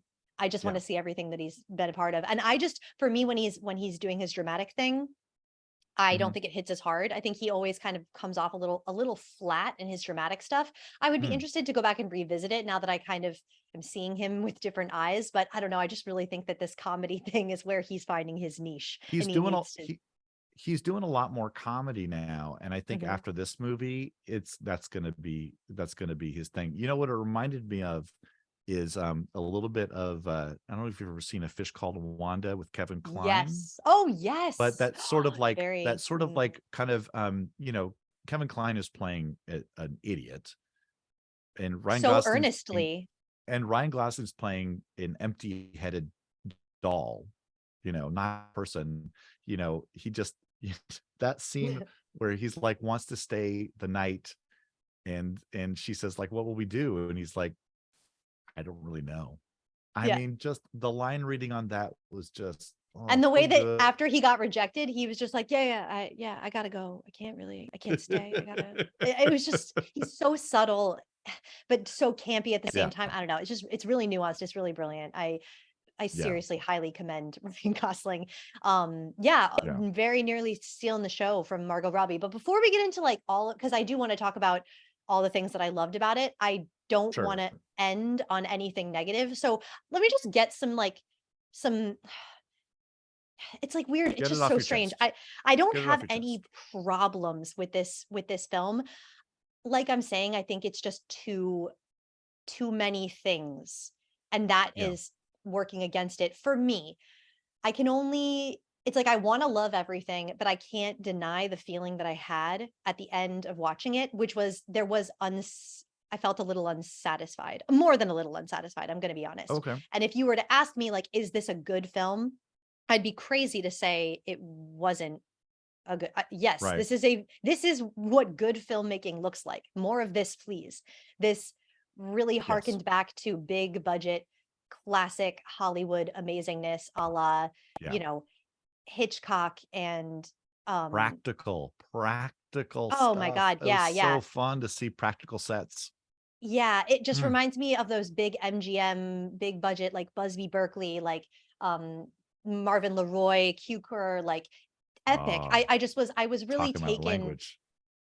Yeah, I was taken by the grandiosity of it all, and I think that it can appeal to anyone, millennials, hipsters, Gen Z, boomers, whatever, but in that, I think, like I said, it opens up a lot of everything in order to serve everyone. It Mhm. had a lot of boxes it needed to check. And because of that, I think that they could have gone further with just about every argument. And if they maybe had picked less arguments and less thesi, less theses to explore, maybe that could have, I can see that. they would have had time for that. So if I get specific with the things that I wanted more from Mhm. this Ken story, something that confused me, and maybe you can help me make sense of this, because I think it's good. This film is meant to spark conversation. So I'm really excited to have a conversation with a man about it. So he learns about the patriarchy in our world through books. And I think that spoke a lot to me. He was like going around holding this armful of books. And that's because he can't actually apply patriarchy anymore. It has to be like hidden. Yet he still wants to go to Barbie Land and relay all of this knowledge about the patriarchy that he's learned. I was wondering why, because it would be one thing if this film were set in the 60s, the 50s or 60s, around the time when Barbie was invented, when these arguments about patriarchy were more valid. I felt like the film, and like I said, it's satire, so I don't think we should take it one-to-one completely literally, but the fact that it was set in modern time California, that is a fact of the film. It is modern time California. And they showed that he was running into problems where people were like, well, the patriarchy isn't really a thing, but like it's totally still a thing. We just have to like kind of keep it on the DL.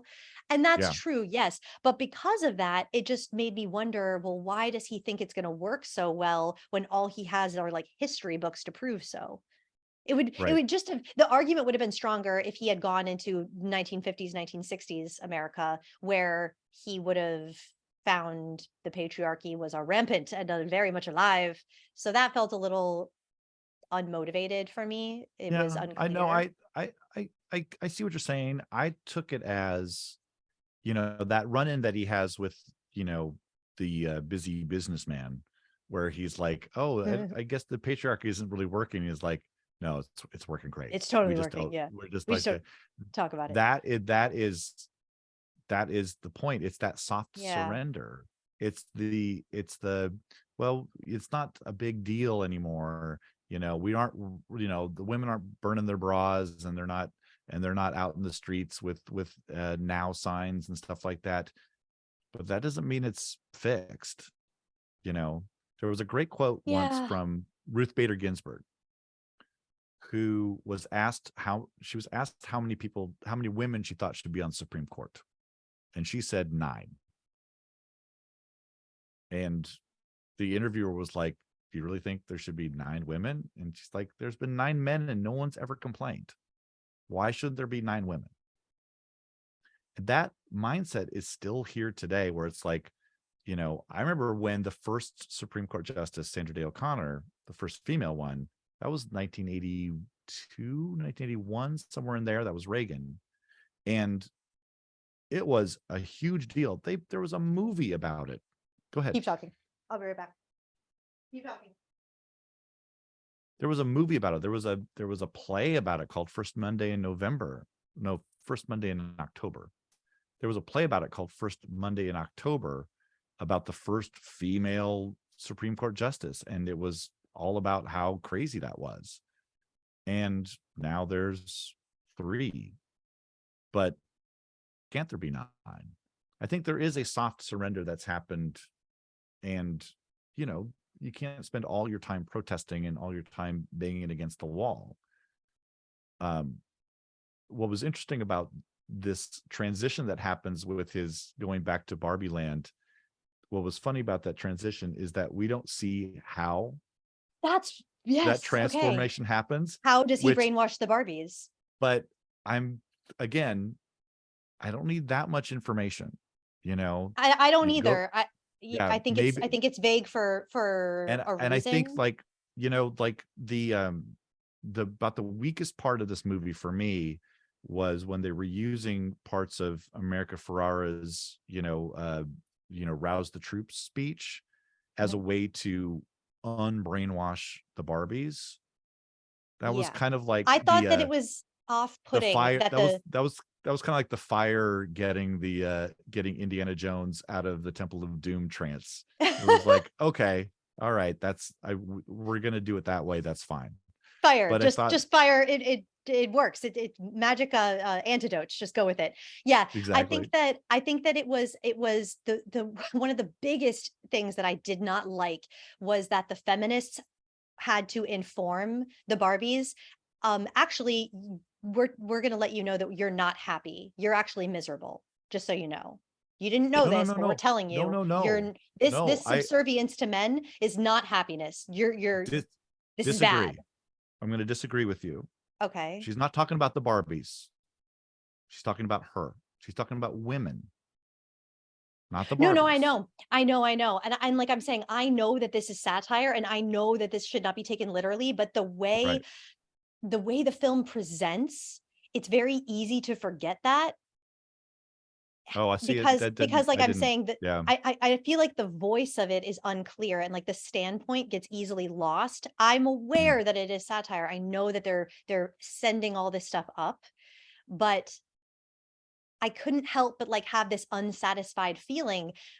I would have rather, just for me, if you're going to take this as an allegory for the way that history has happened, only you're going to displace women with Kens. So Kens are experiencing the women's journey, in all of this. And then you're going to reverse it and you're going to play out the patriarchy. I would have rather seen how it really was in history, where women were unsatisfied being subservient to men, where women didn't enjoy just bringing guys their brewskis. But these women actually did seem to enjoy it.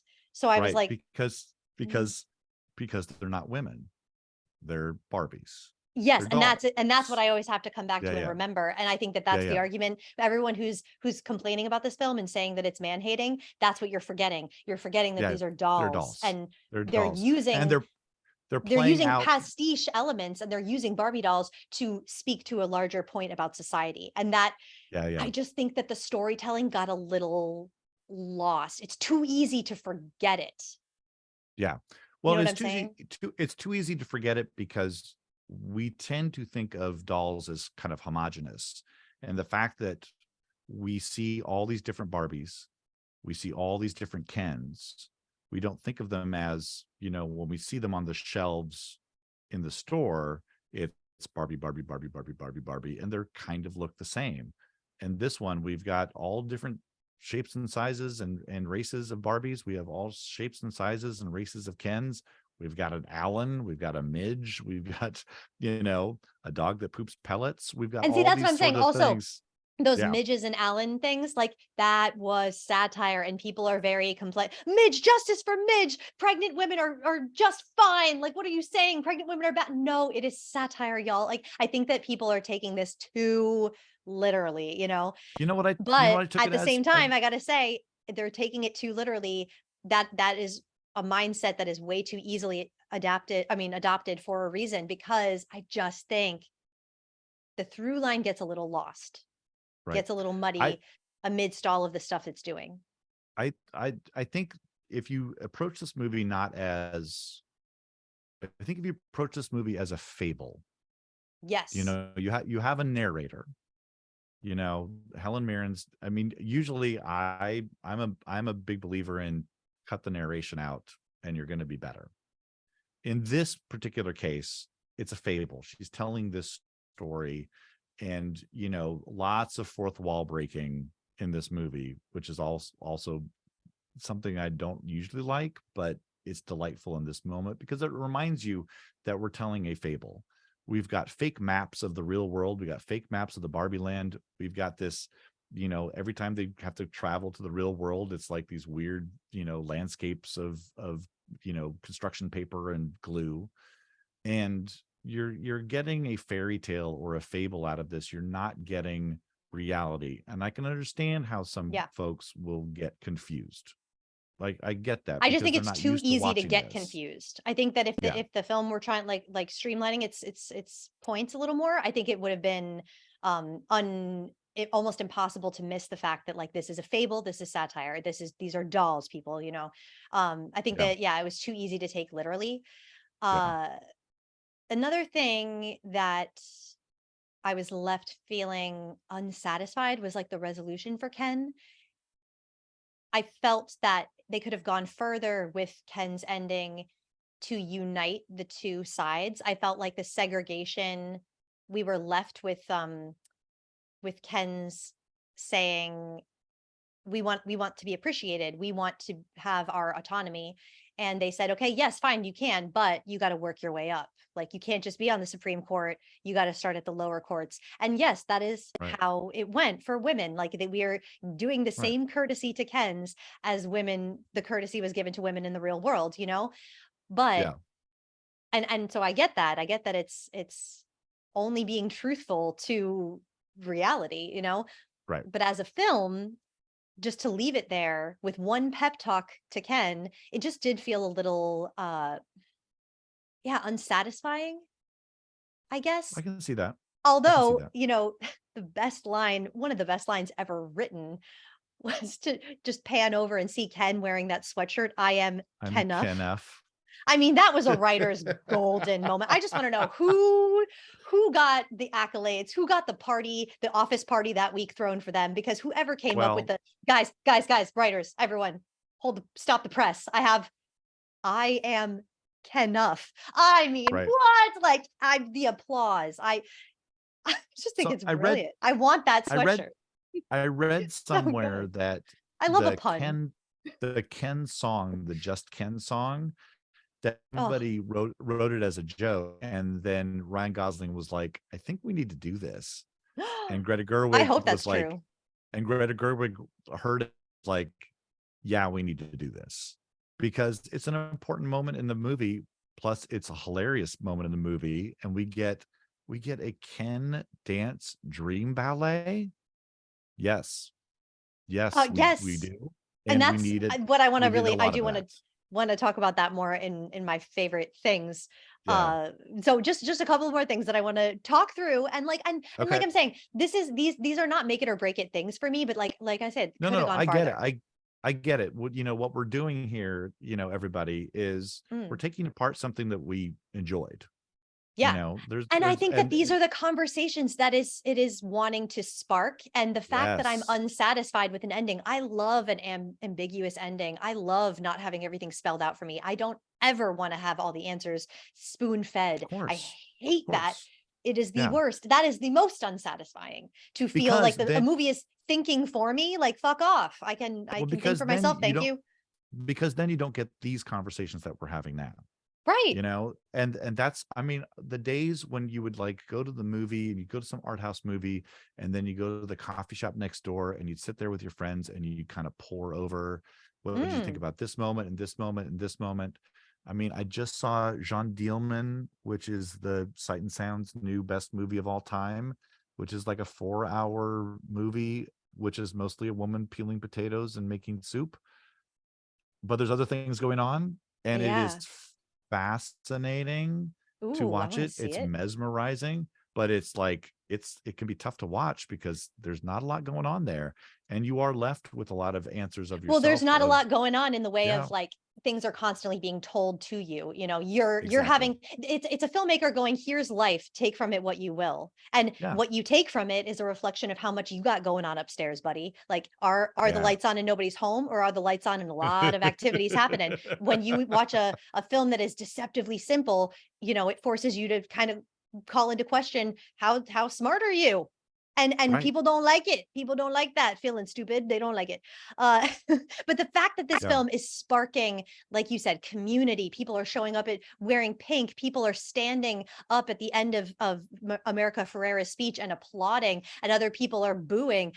What a great time to be alive, and time to go to the movie theater is when we can have these kinds of epic battles over a piece of media, a piece of art. I mean, that's great. Whether you like it or you hate it, it's getting you to feel some kind of way, and that's to be commended.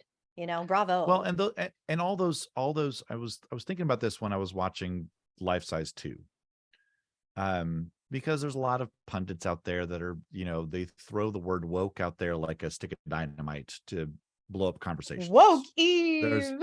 Eve quality. But she's at the end of Life Size 2. She's wearing a woke t-shirt. There's somebody on the stage wearing a woke t-shirt. The lyrics of the song are "Woke is woke, love is love." And I didn't hear anybody complaining. I did not hear anybody going, "We got to stop that Life Size 2." those people are only doing it for Barbie, which, by the way, never uses that word in the movie, but they're doing it because it's successful. And they know that they can audience if they say that it's anti-man, it's anti-everything. They know that they can get an audience. They can get on Fox News, they can get on a panel show and talk about how this is some sort of terrible thing. But what they're missing is this conversation. Right. And And you know what's funny is I think have that conversation. Yeah, right. And it's what I'm saying. Like, I think that if you take from this is man-hating garbage, I think that just speaks to your maybe insecurity. Yes. Are Oh my God. Are you worried about being a man-hater yourself? Or if you're a man, are you worried about being hated? Because like you said, you're a straight guy who, you know, doesn't have a daughter. You know, you got no skin in this game, Paul, and you didn't feel No. hated at. And I've talked to No. other guys who are sensitive men, not exactly macho, but like not, you know, doormats, you know, just Right. we just people, and they don't feel man hated. Right. You know, I certainly No. didn't. The most uncomfortable I felt in this film was watching that America Ferrera speech, because it made me squirm, and Yeah. it made me, oh my God, I can't believe she's, oh my God. Oh, wow. Oh, and it's still going. Oh my God. Yeah. Wow. It made me shrink a little bit. And then I asked myself on my bike ride home, I took the long way home because I needed to pedal it out and to Yeah. talk it out. I was talking out loud to myself, truly. Like, I'm going to be real vulnerable and real with you guys right now. I had a lot of trouble with this. Why did I not jump to my feet and applaud at the end of the speech? It did make me very uncomfortable. And I think the conclusion is that speaks to something in society that is true for me, where I feel embarrassed and ashamed to admit that these things are true. I don't want to complain. I don't want to draw that kind of woe is me attention to myself. I am aware that as a woman, I am aesthetically blessed with good genes. I don't think I'm ugly. I've certainly never been told that I am anything less than pretty or beautiful, you know? And so I'll say that. I will also say I work really, really, really, really fucking hard at it. And it makes me miserable like 99.99% of the time. Why do I do it? Why do I put so much time and effort and misery and money into my appearance? I'm insecure. I gotta just admit that. I want to stand up and say, yeah, but what about men? Like this whole argument that America Ferrera is making. I want to go, yeah, but men have it really hard too. Like this can go both ways. And it's like, yes, that we know.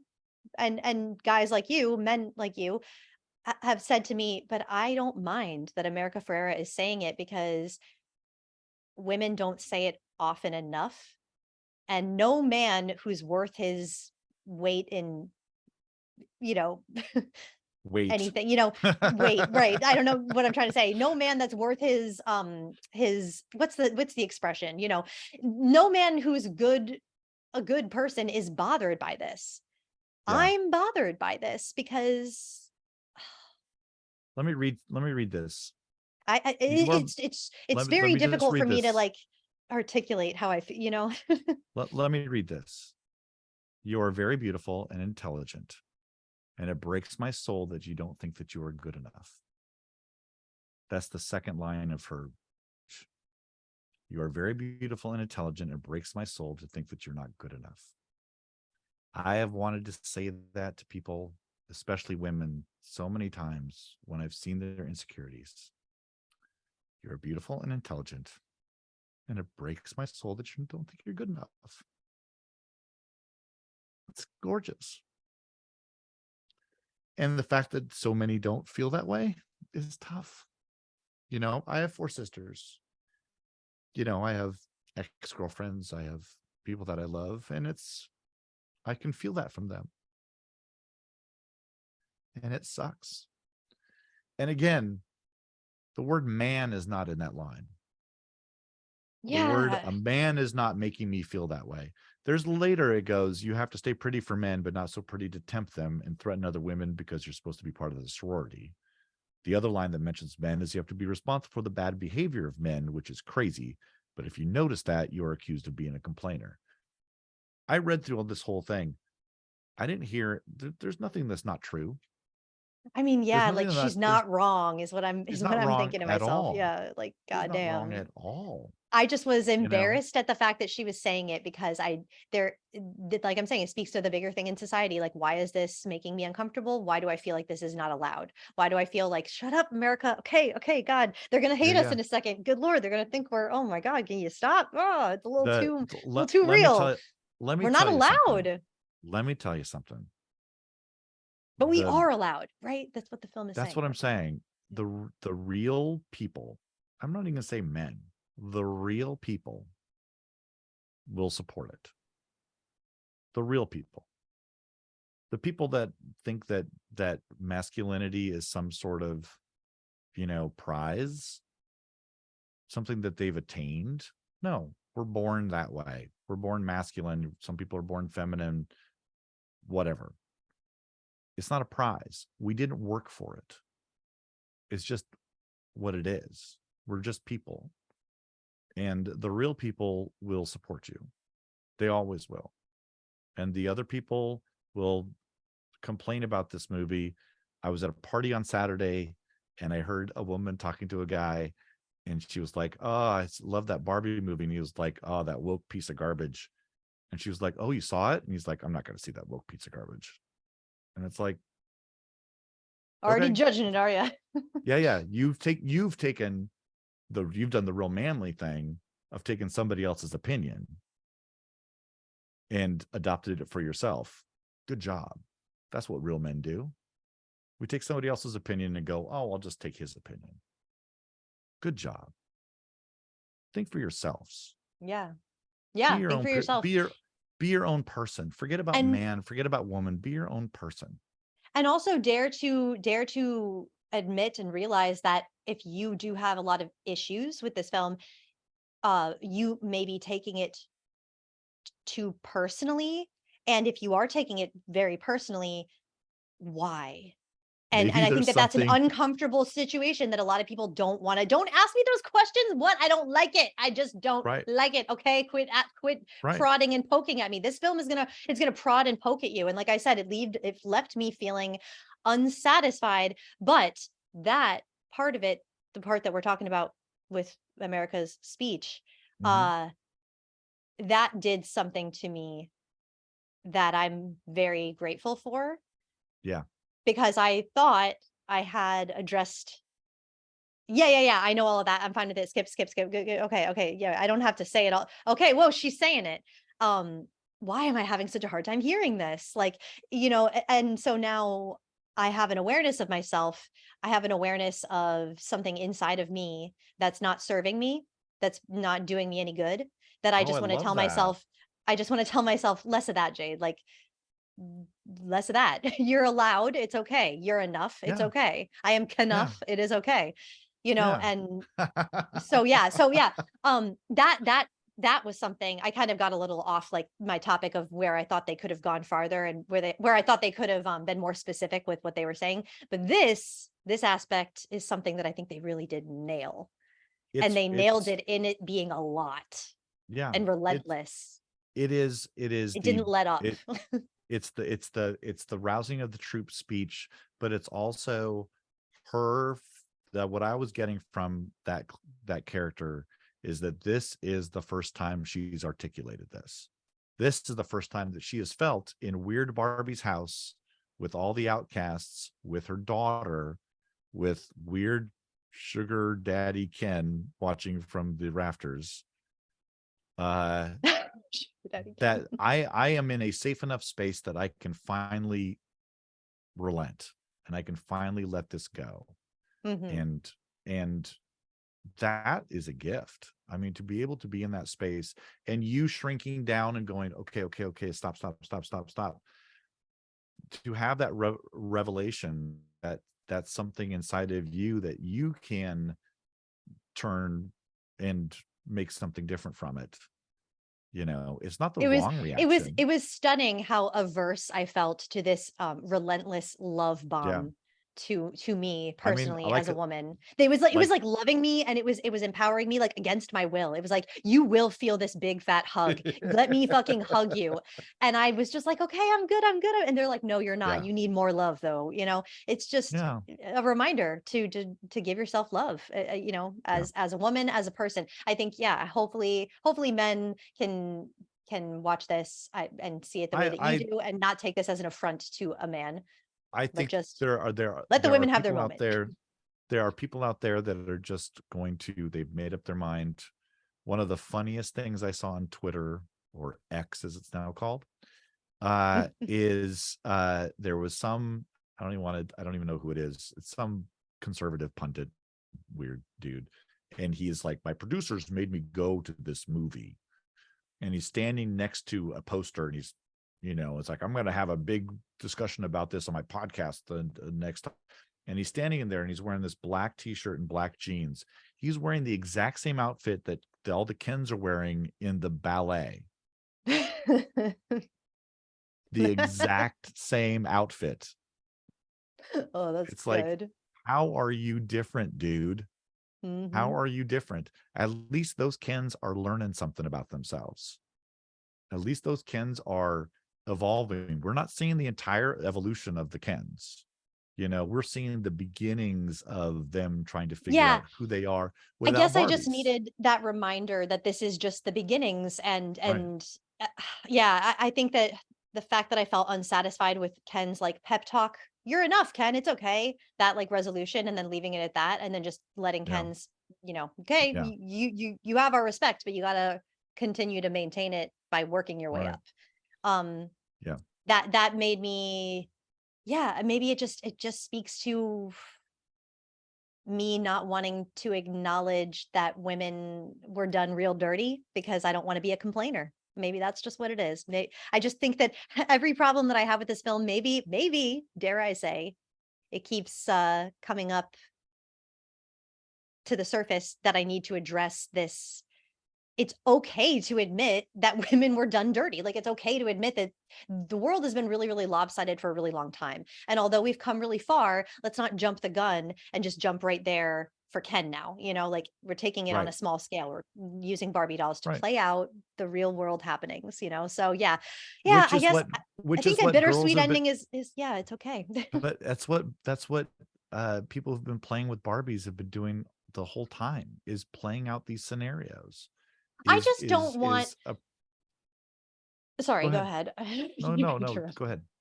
My thoughts just keep coming up. Yeah, I just don't want the message to be the only thing that people take from it, is that, oh, all this is saying is men left to their own devices will just objectify women and blow everything up and start wars.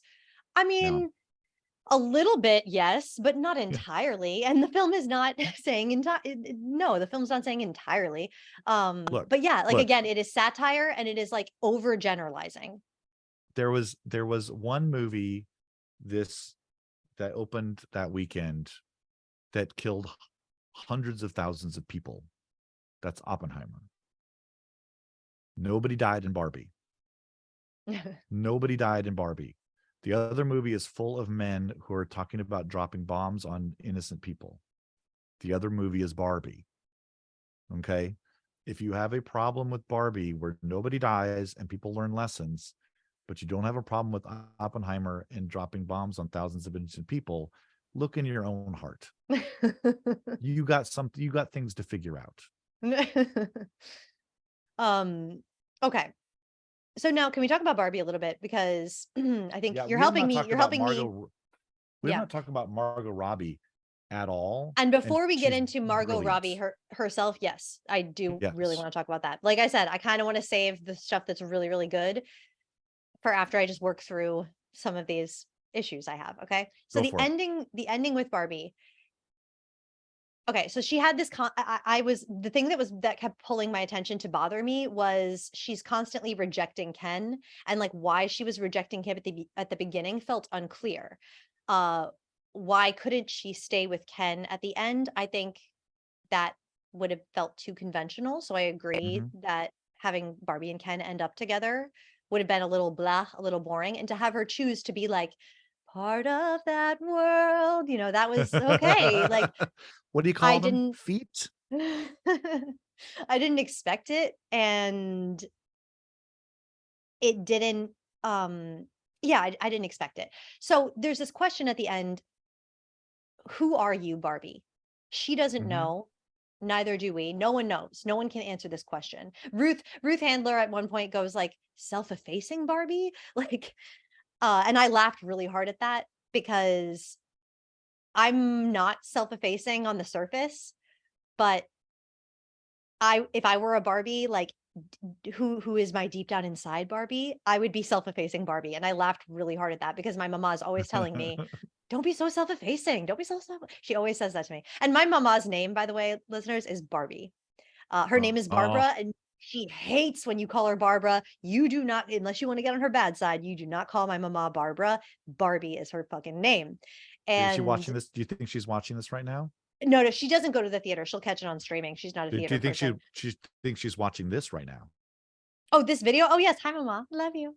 Hi, Barbie. Nice to see you. You have a wonderful daughter, Barbie. She loves you, Paul. Yeah. So Barbie. Hi. So she thinks you're so sweet.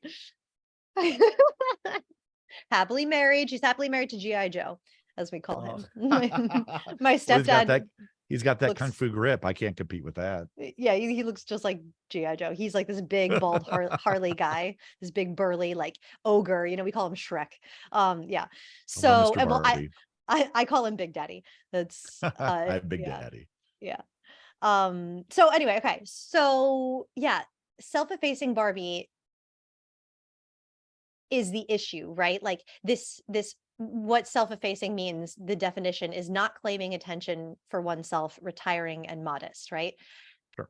So stereotypical Barbie can no longer exist. And to have Barbie decide, like have the resolution of this film to be Barbie decides to no longer be Barbie is quite a thing. It is like not the ending I would have picked. It's not like what I expected at all. I just, so she's going to go be human. The ending of her journey is just the beginning of her journey, right? Like she's being born, she's growing up, she's going into the gynecologist's office. She's choosing mortality. Yeah, she chooses. It's like I said, we keep coming back to it. This is a metaphor for a little girl who's played with Barbie her whole childhood and now has to put Barbie down and play out those scenarios herself. Like she is at some point as a woman, you have to put down the dolls and you have to be your own doll. Like you have to live the story, live the question, instead of like just daydreaming or putting it onto an object or like projecting. So for me, the lack of the emotional journey that we got for Barbie, it felt jarring. I was constantly feeling that Barbie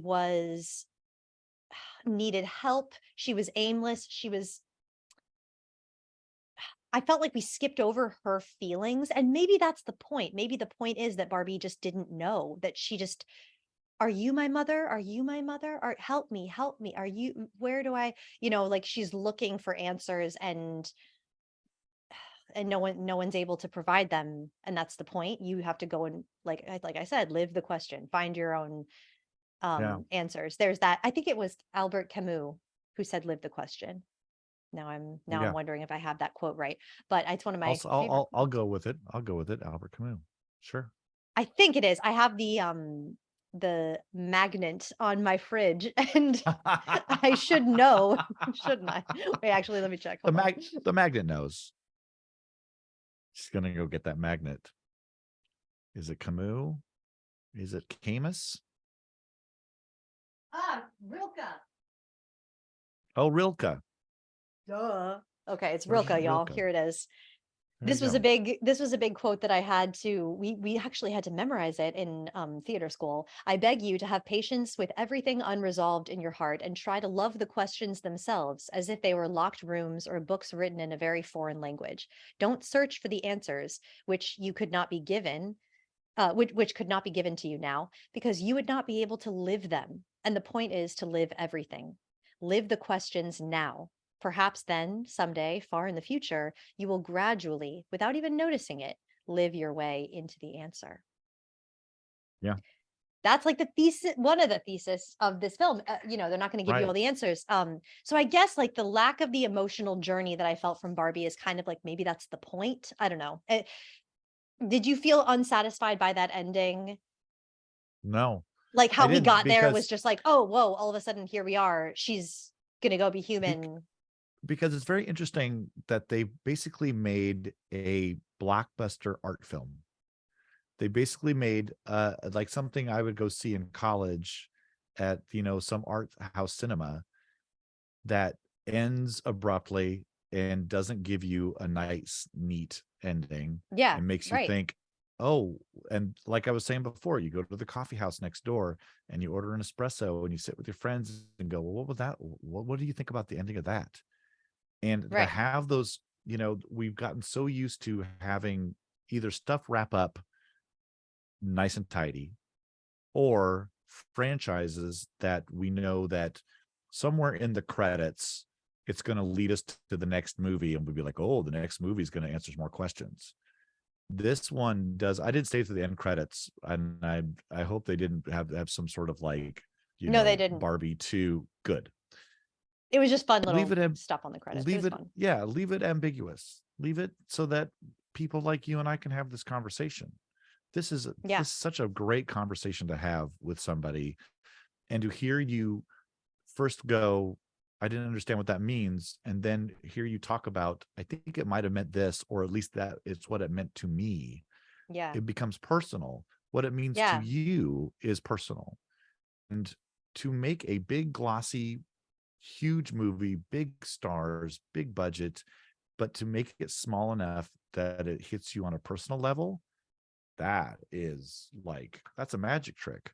That's hard to do.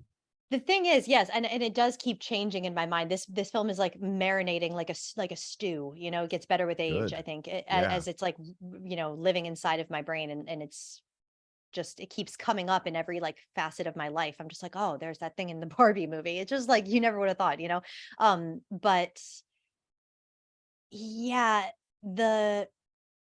there's something about it though that kept me from fully relating to it and fully like standing behind it. And I did roll my eyes a couple of times because, like I said, it felt a little bombarding. It felt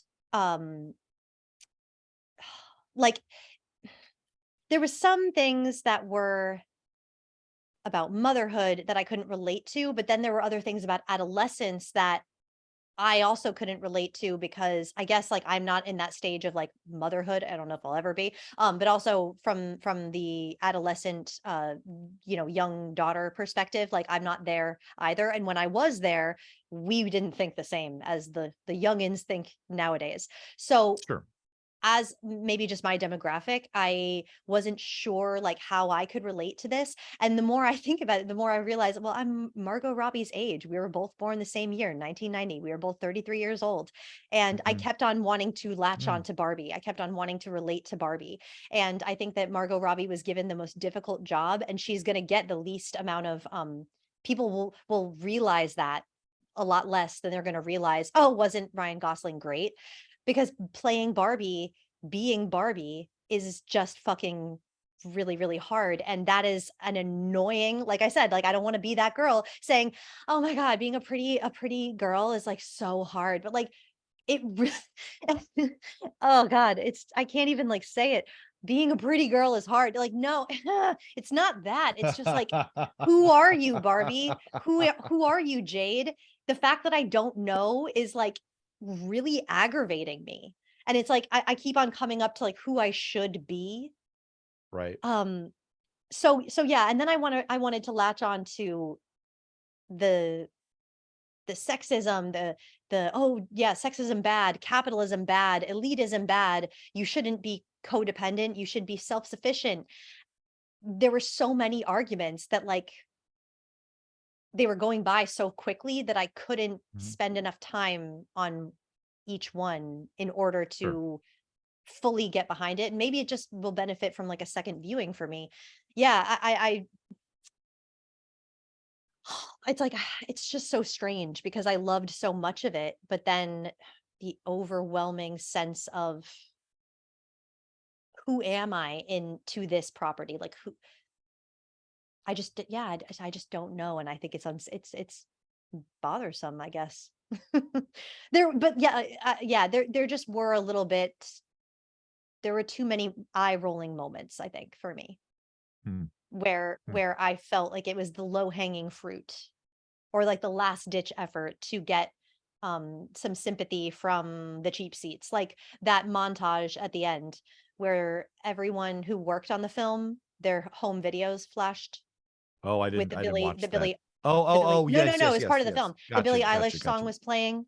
Right, Yeah, right. like I Right. felt chills on my body, like the hairs on my arms were standing up because it's doing all of the things that it's evoking chills. Like if you're a human, you're Sure. going to feel chills. But it felt a little hollow for me because it felt Right. like it was a quick easy way to like a almost lazy way to like tell a story. Not that I'm saying there wasn't a lot of heart in it, because it was personal Right. to everyone that worked on the film. I later saw in an interview Greta Gerwig said those were all home movies from everyone who worked Oh, on the that's film. And cool. I felt it in the moment. I thought to myself, I bet these are all the people who were behind the scenes, Right. so that came across, but it felt a little, like I said, unearned, because the emotional journey for Barbie was so a big old question. Right. It's Right. striking me as very bothersome, the fact that I am so bothered by the fact that a film didn't tell me what to think. Like, goddamn, that is bothering me, I think. But we And I don't like have, that. we have been programmed to have neat, tidy endings to things. But like I said, And I'm telling you, I can't deny this feeling that the film itself didn't know because it was too scattered.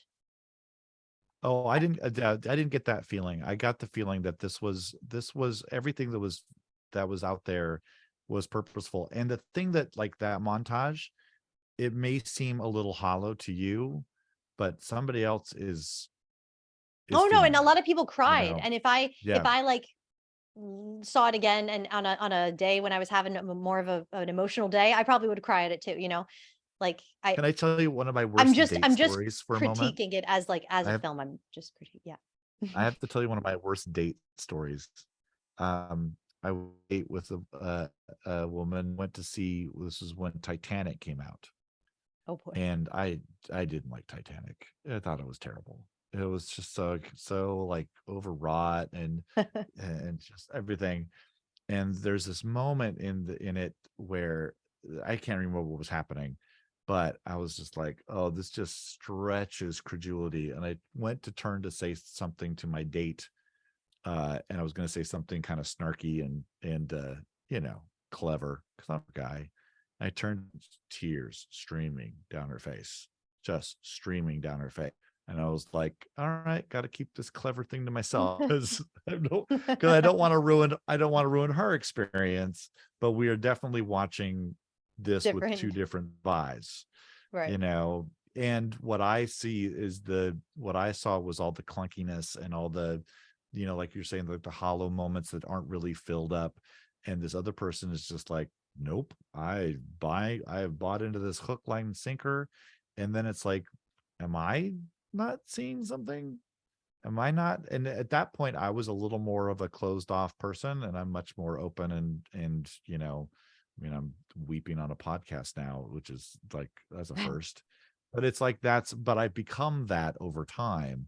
Whereas the 1997, trying to be cool and clever and not have these sort of things. And I'm not saying that's what happened to you, but I think those moments will hit you depending on where you are in your life, where you are now. Like if you'd seen that 10 years ago, who knows what that would have affected you. Maybe it would have affected you less.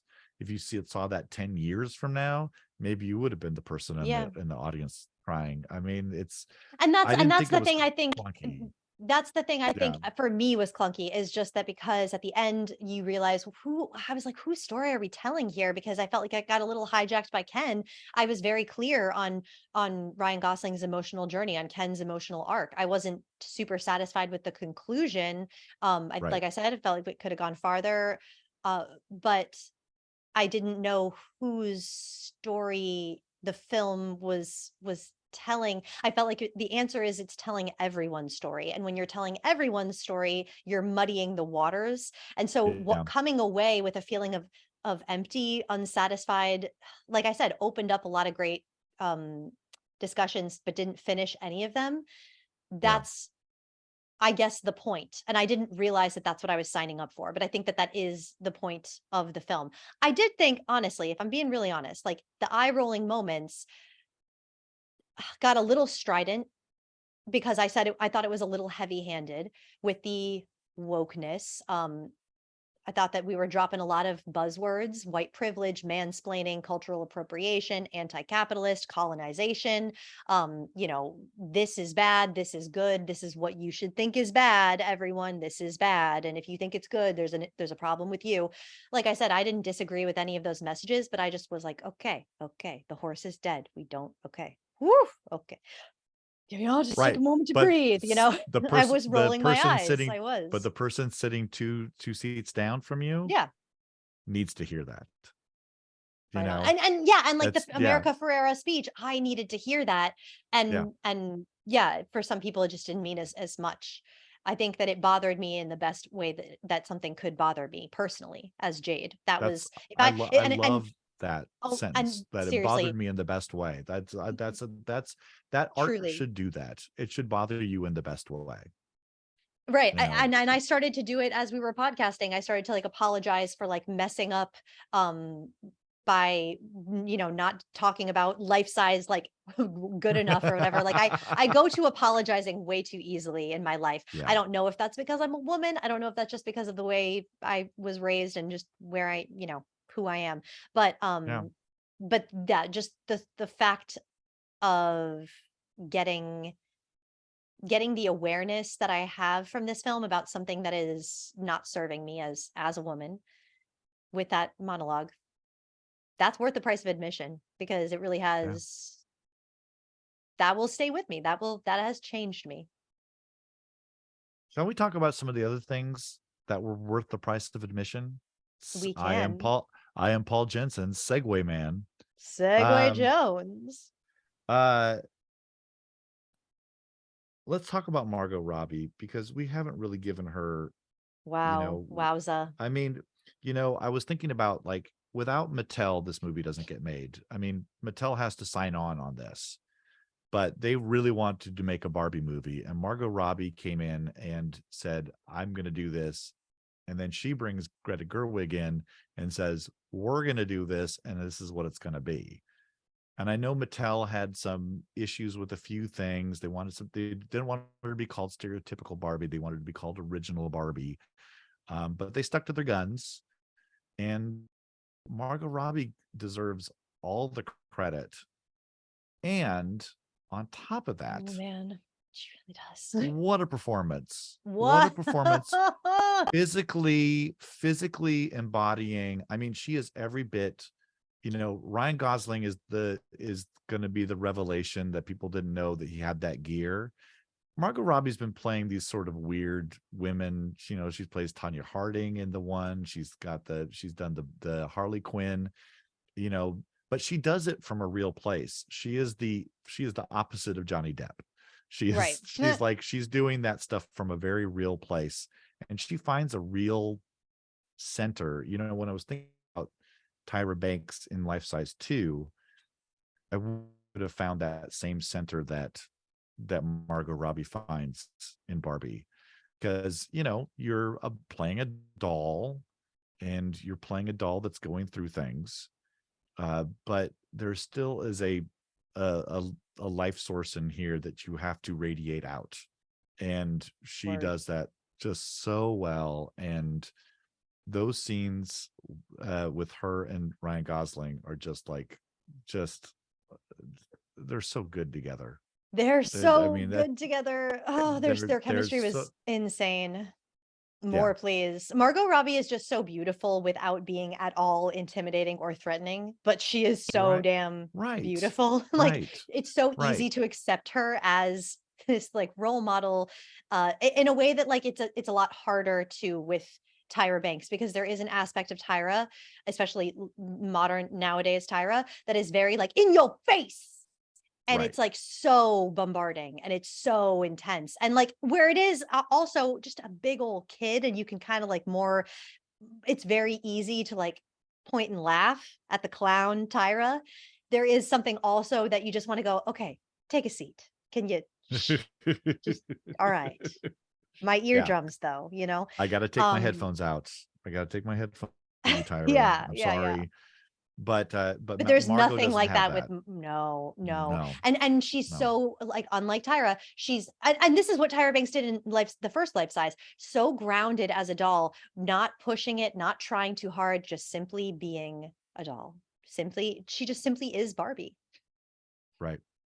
And She and I physicalizes got, it. She physicalizes it just enough for the comic parts, like when she's got her legs straight out and she kind of tips over and does the doll tip over, or when she's lying on her front. You know, she just does just enough of that to make it be like, all right, yep, you're a doll. Absolutely, my favorite scene was her Katharine Hepburn-esque breakdown. Can I just say, okay, this is really hard acting to do. This is really hard. She was getting all Philadelphia Story up in there. She was just so. I know that was one of the reference points. Yeah. But you can have that a reference point and not be able to do it. And not nail it. Yeah. Like Lord knows how hard I have tried in my life to emulate Katharine Hepburn. And I don't know if I've ever done it as great as I did have to play a role that's like kind of similar to that, like a strong woman all of a sudden breaking down. It's just so hard to do and not be like horrendously off-putting and not be whiny or strident. And yeah, it's something that Katharine Hepburn built a career out of. She paved the way for women to, this is an archetype. This is a trope. She invented it, you know, Katharine Hepburn, kind of like she brought like the Taming of the Shrew to human form. She lived it. She truly was Kate the Cursed. That's a really good one. She was Kate, you know. I like that. I just and what's funny is that like if Katharine Hepburn, if I were to meet her, she wouldn't like me. Not that she wouldn't like me, but she would just go, "Oh, honey, you got to believe in yourself a little bit. Jeez, come on. Dad, the only one getting in your way is you. You got to quit that." Like that's exactly what how Katharine Hepburn would appear, would interact with someone of my sort, you know.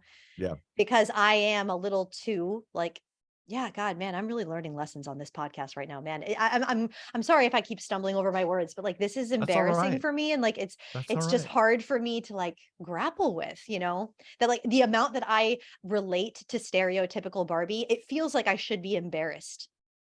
I want to apologize for this. And you shouldn't. You know, I don't know. Okay, anyway. You shouldn't. Don't never apologize for who you are. You know, if you feel never do.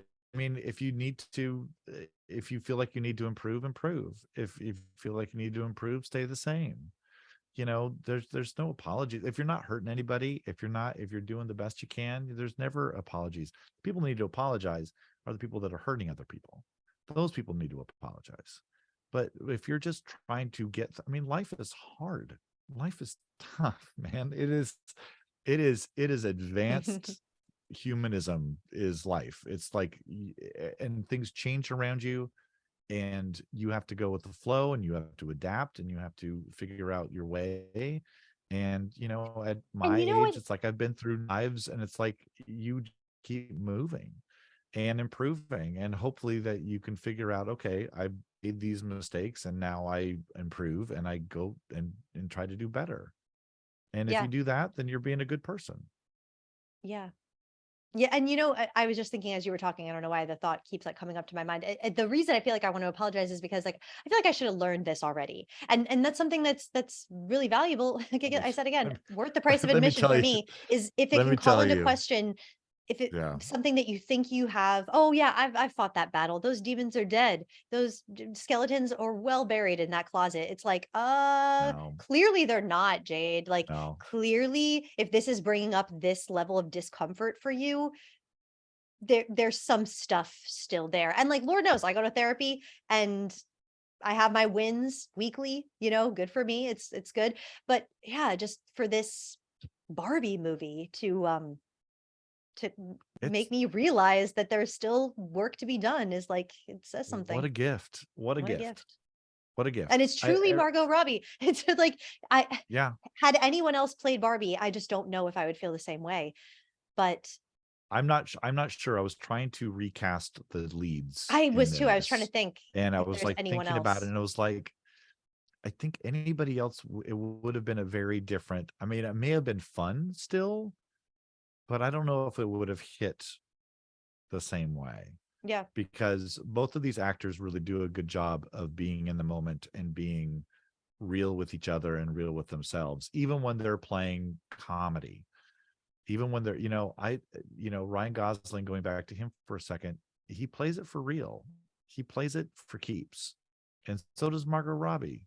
They play it for keeps. They're not putting on a thing. They're just playing it for keeps.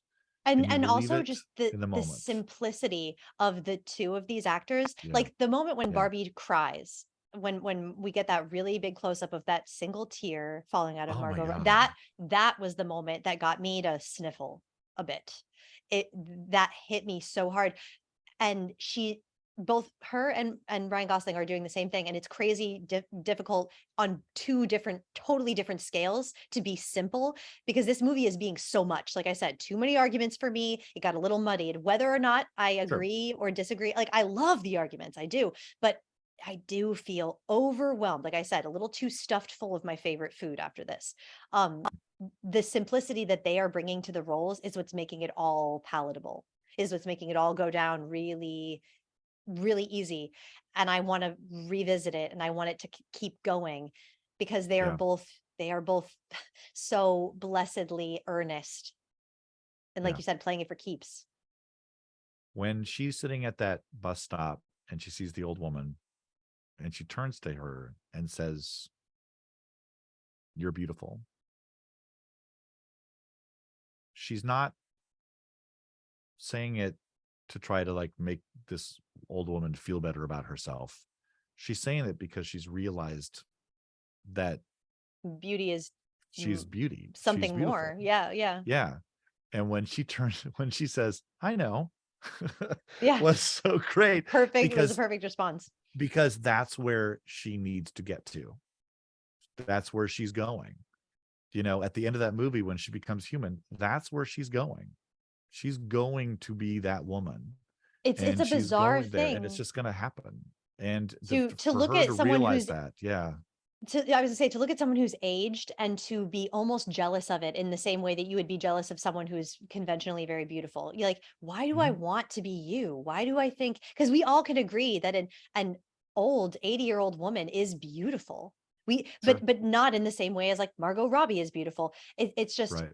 beauty can be like everything. It can be two totally different things at the very same time, and envied. And she's like, why do I want this? It was such a big moment. It's just beautiful to see a difference for the very first time, and to see it as beautiful is like, Barbie's so good. Barbie's such a good, it's not her fault. And I love that this movie goes out of its way to point that out. It is not about Barbie, man. It is, sounds like a you problem. And anyone, Right. and that's what I just don't get about people who just straight hate on this film, is that if you're really watching, what it is saying is flat out, Ruth Handler says, humans invent dolls so that we can project onto them. So if you're mad at the Barbie movie, that's a you problem, man. All hate is self-hate.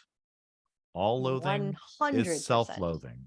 100%. And that's why I say the things Yeah. about Tyra I hate are also things I hated myself. The little Right. too loud, Jade. Maybe take a seat, Right. Jade. Like I want to say all Yeah, that to yeah. me, you know? Yeah, And like I said, those things. I got my jealousies for Tyra being so self-confident. Yeah. Yeah. To someone who's Yeah. not, you know, it's like, "Ugh, fuck you, man. Quit loving yourself so well." I Yeah. want that. But let's Well, talk and about some more. Oh, sorry. No, go ahead. No, I was going to say the big difference between Barbie and Ken, which I never really thought of, is that it's just kind of striking me now, is Barbie has all the Barbies have this real world counterpart out there. You know, the people that own the Barbie have kind of imprinted on them. That's what this movie is positing. Nobody's imprinting on Ken. You know, there aren't, I mean, I'm going to speak just for myself. I didn't own a Ken. Women owned the Ken. Girls owned the Ken. I didn't own a Ken. Ken doesn't have that other person out there. He is and Ken. He is. He's an Yeah. afterthought. He's the You Eve know, to the Adam that is Barbie. He's like an accessory, like the car or a bag or something like that. It was like their decision to make Ken was like, I bet it'd be fun if she had a boyfriend. Now she has a boyfriend. What does he do? Beach. He does beach. Beach. Which is like, oh my God, every time they said I'll beat you off. Oh my God. I'm gonna beat you off. I was like, oh my God. I was like, and I get that this is they're not saying everyone's beach. humor. They're saying beach. Okay, got it. They're Yeah, saying like beach. this All right. joke really We're really good. hit for some people and it really missed for other people. Like for me, it just Yeah. it was so funny. It's Yeah. so funny. Yeah. And what did Yeah. you think of the I want to get back to actors in a second, but what did you think of the opening, the 2001 send up? So one of the things that I really appreciate about movies is when they set the tone early. I remember when I saw Moulin Rouge and they do the curtain opening and there's a little overture and everything like that. And it's like, I know people that didn't like that movie because it was really bombastic and stuff like that, but I liked it because Exhibit A, bombastic, done so well. But they set the tone early. You set the tone right away. It's like, this is where we're going. Are you on board? Because this is where we're going. Right. You know, we're shutting the doors behind you and we're taking off. So if you're not on board with this little opening, and I thought this opening did, like, again, I'm not a huge narration, you know, and I was prepared to be like, well, just cut the narration. I love Helen Mirren's voice, but we don't need it. But it wasn't sincere, right? It was satire, and they needed that narration. And it was a fable. It was a fable. It's like once upon a time, here are these girls playing with dolls that's only purpose to teach them how to be moms. And I mean, then all of a sudden, this doll comes around to says, "Hey, but also it was going to be fun when you're a teenager or a young adult." And I love the smashing of those dolls. My God, was so over the top, but it was like it's representative of that moment. But it was also just as over the top as 2001 is. And 2001 is a satire, right? And what are they satirizing? You know, fucking humanity at large. Guess what, people? This movie is satiring humanity at large. Yeah. It is all of it. And what I just realized is this is the thing that's hard, like I said, hard for me to latch onto. This film, okay, why did Moulin Rouge work? Like I said, bombastic, done so well. At the end of that film, I always think to myself, I could do more. I want more. Longer, please. It never feels like I'm too full. I can't have another bite of you, Baz Luhrmann, Moulin Rouge. No, like for me, give me more. With Barbie, I was happy it was done. I knew, okay. Right. Because it is not a simple story with a clear delineated beginning, middle, end. The reason that so many people love the beginning of this film is because it's the clearest point of the film. And I think some of that speaks to, why do we like when films tell us what to think so much? Why does that feel so satisfying? So we don't have to think for ourselves? Maybe yes. But also, I don't want it to be lost that this film did get to be a little muddy in the middle and a little unclear. There's not a clear second act. It is a lot. I just remember Ken's song, blah, you know, and Barbie crying and not knowing a lot of Barbie not knowing. So that's the general wash I get, you know. because it I was think so many things along I the way. think it The will. end, though, like I said, it did come back around to being clear. And I think that the ambiguity is something that I'm forced to realize I got to embrace. And I I think want to this will. embrace it. I'm ready for the challenge. I think this will be an interesting rewatch. Yeah. I think this will be, it's kind of like it's one of those movies where it washes over you on the first Yeah. sitting, and because it's not overly long, and because it's not overly explanative, and it's not overly trying to get you to know exactly how everything works in this universe, that I think that ambiguity can feel a little, wait, what? I think on the second viewing, after that it's already washed over you, I think some things might come clear. I'm looking forward to seeing it again. This is the first movie that I've seen in a long time where it's like, I might need to go to another matinee. I mean, I first of know. all, free coffee, but second of all is that there is something about that, and of course I couldn't take notes. I wasn't taking notes in the theater. I don't like to do that. So, there's lots of Yeah, things I that only took a few. I had to run home and like start typing and like, okay, this happened, this happened, this happened, this happened. And I had to actually go to Wikipedia and be like, oh yeah, there was that This point. was And a there was that plot point. point. I Yeah, just but that's had, what I'm yeah, saying, Paul. There is something to be said yeah, about the fact that this film is very hard to remember details, like hard to, right, latch on to everything because it's like right, so many stories turned up, told at the Baz Luhrmann Moulin Rouge level. That's a high right, volume level, right. Something that I was thinking of though, there are, I think, a couple of extraneous things that got lost, like they kind of lost the plot, because there was too much plot. One of the things was the Mattel storyline. I just think could have been cut. I felt like it was something from earlier drafts of a script that maybe had more weight. And then at the end of the day, it was bare bones. Not only that, but I've had the realization recently that Will Ferrell is not really that funny anymore. Not that he was ever that funny to me, but he's really not funny anymore. I didn't laugh at anything. It's a Sorry. little like he's already kind of, he was in the Lego movie. He was the Lord Business. He was the father that, Yeah, yeah. he's played that Well, he's part. SNL, he's Looney Yeah. Tunes. And that was Yeah. the part that made me feel like I was a little shaken in a snow globe. Yeah. There were Like parts of the a little dizzy, those there chase were scenes. parts of the Mattel stuff that I really liked. I love the fact that, again, Mattel has to be on board with this. They're doing a little bit like Yeah. the fool in the king's court gets to make fun of the corporate entity. But that Mattel is such as like this drab, like gray place. And when the FBI or whoever's calling the lower cubicle guy, Yeah, yeah, yeah. the FBI guy's got like pictures all around him. His cubicle is like super like decorated, and everything else just is like just flat Little gray. Connor Swindles Yeah. cubicle was like so gray. Yeah. And then I mean I love some of the touches about the Mattel stuff. I mean, obviously, if she's trying to find her I guess you could have just had her find Gloria, and Gloria's not a Mattel employee. I guess you could do that.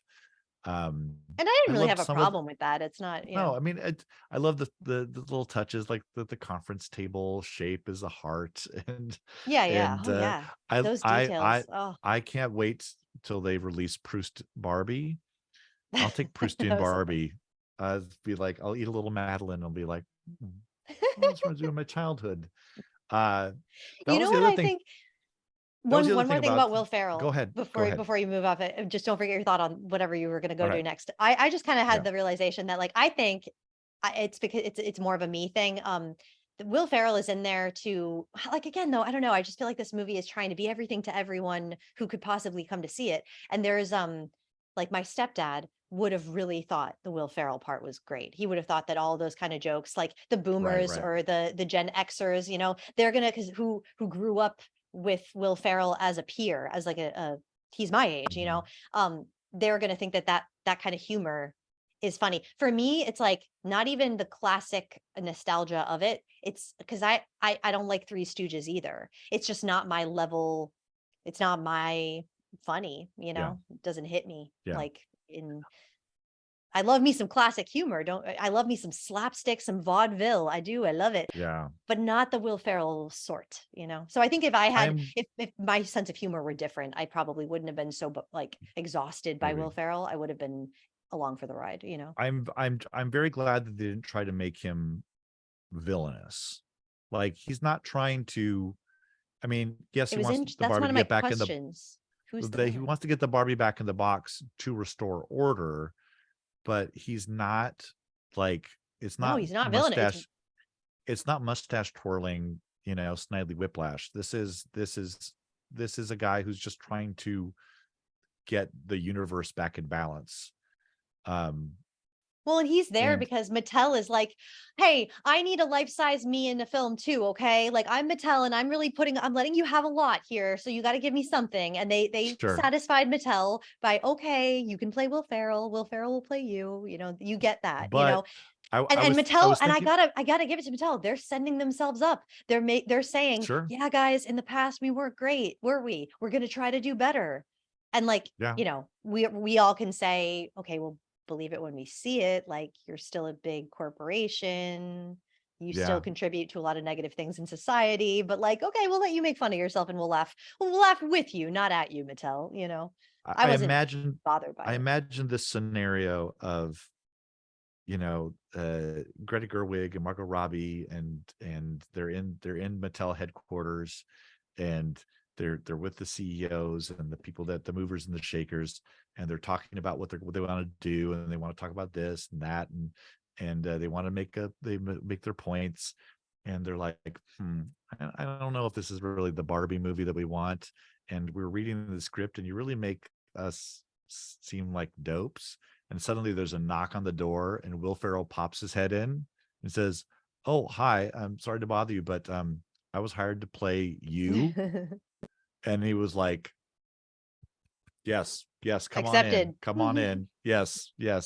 I mean, maybe that was a little bit of a, you have to give them a little something to get the other stuff out, Yeah. And he didn't bother me, it wasn't, I wasn't rolling on the floor, but I also wasn't like, Will Ferrell again.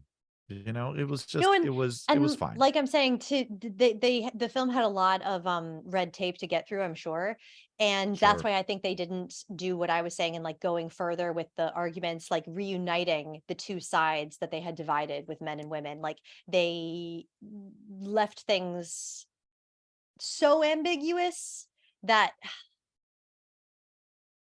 I wanted a little bit more resolution as far as like where the future is headed, rather than just like so nothing, completely open-ended, all a question mark. Because if for no other reason, just to make it a more well-structured film. It's not because I have any issues with questions. Like that's why I have a podcast. I fucking love pondering these questions, that working through things that are unsatisfying. But like I felt like the film didn't know. And that was lacking. Like, I can't deny that feeling I did have. I can't deny that.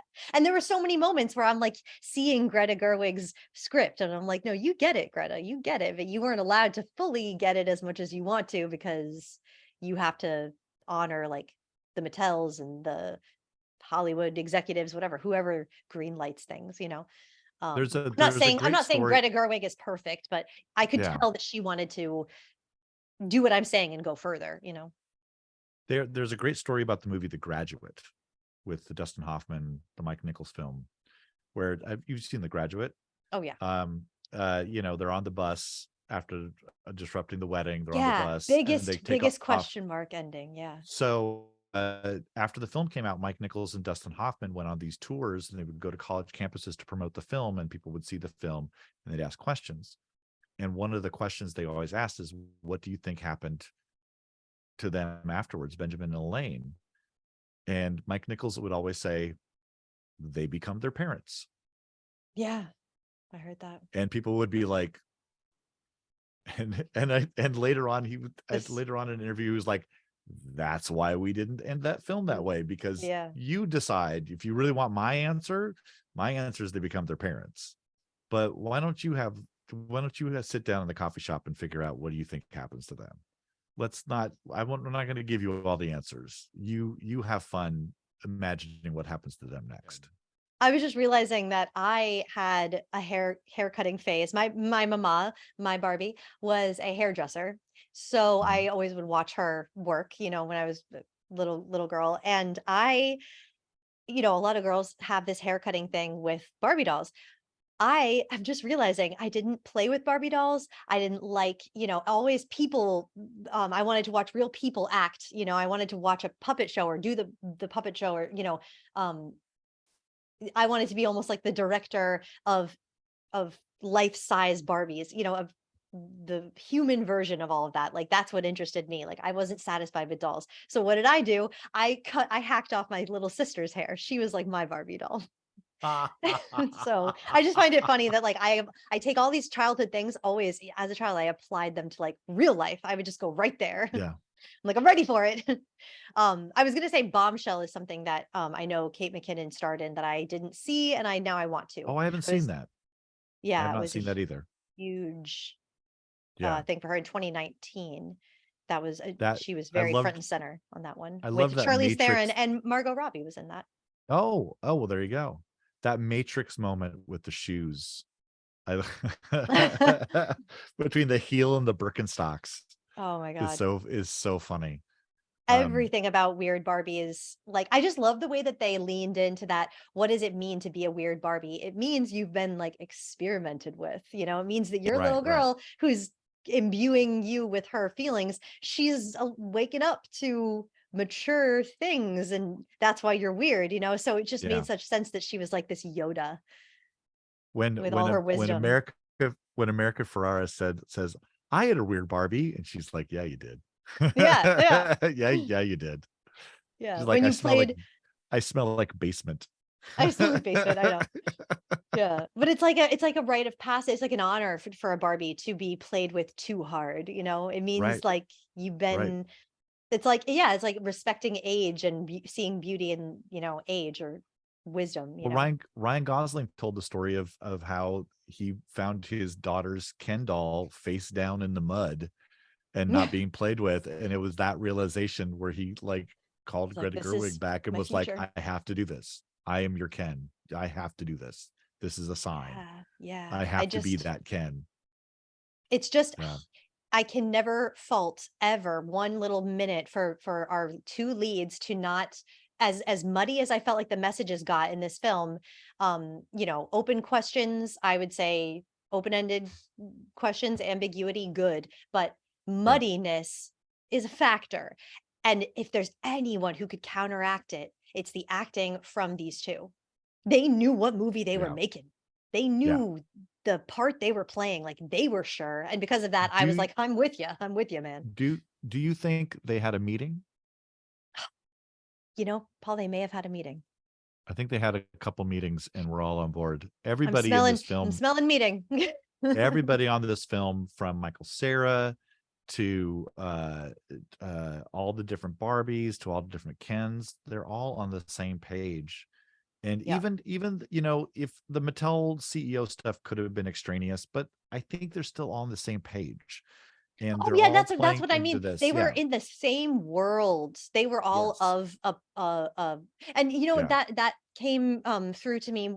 Greta Gerwig mentioned the red shoes was a major influence reference that she used. I recently rewatched that film because it's one of my absolute favorites. I have nostalgia Yes. from it.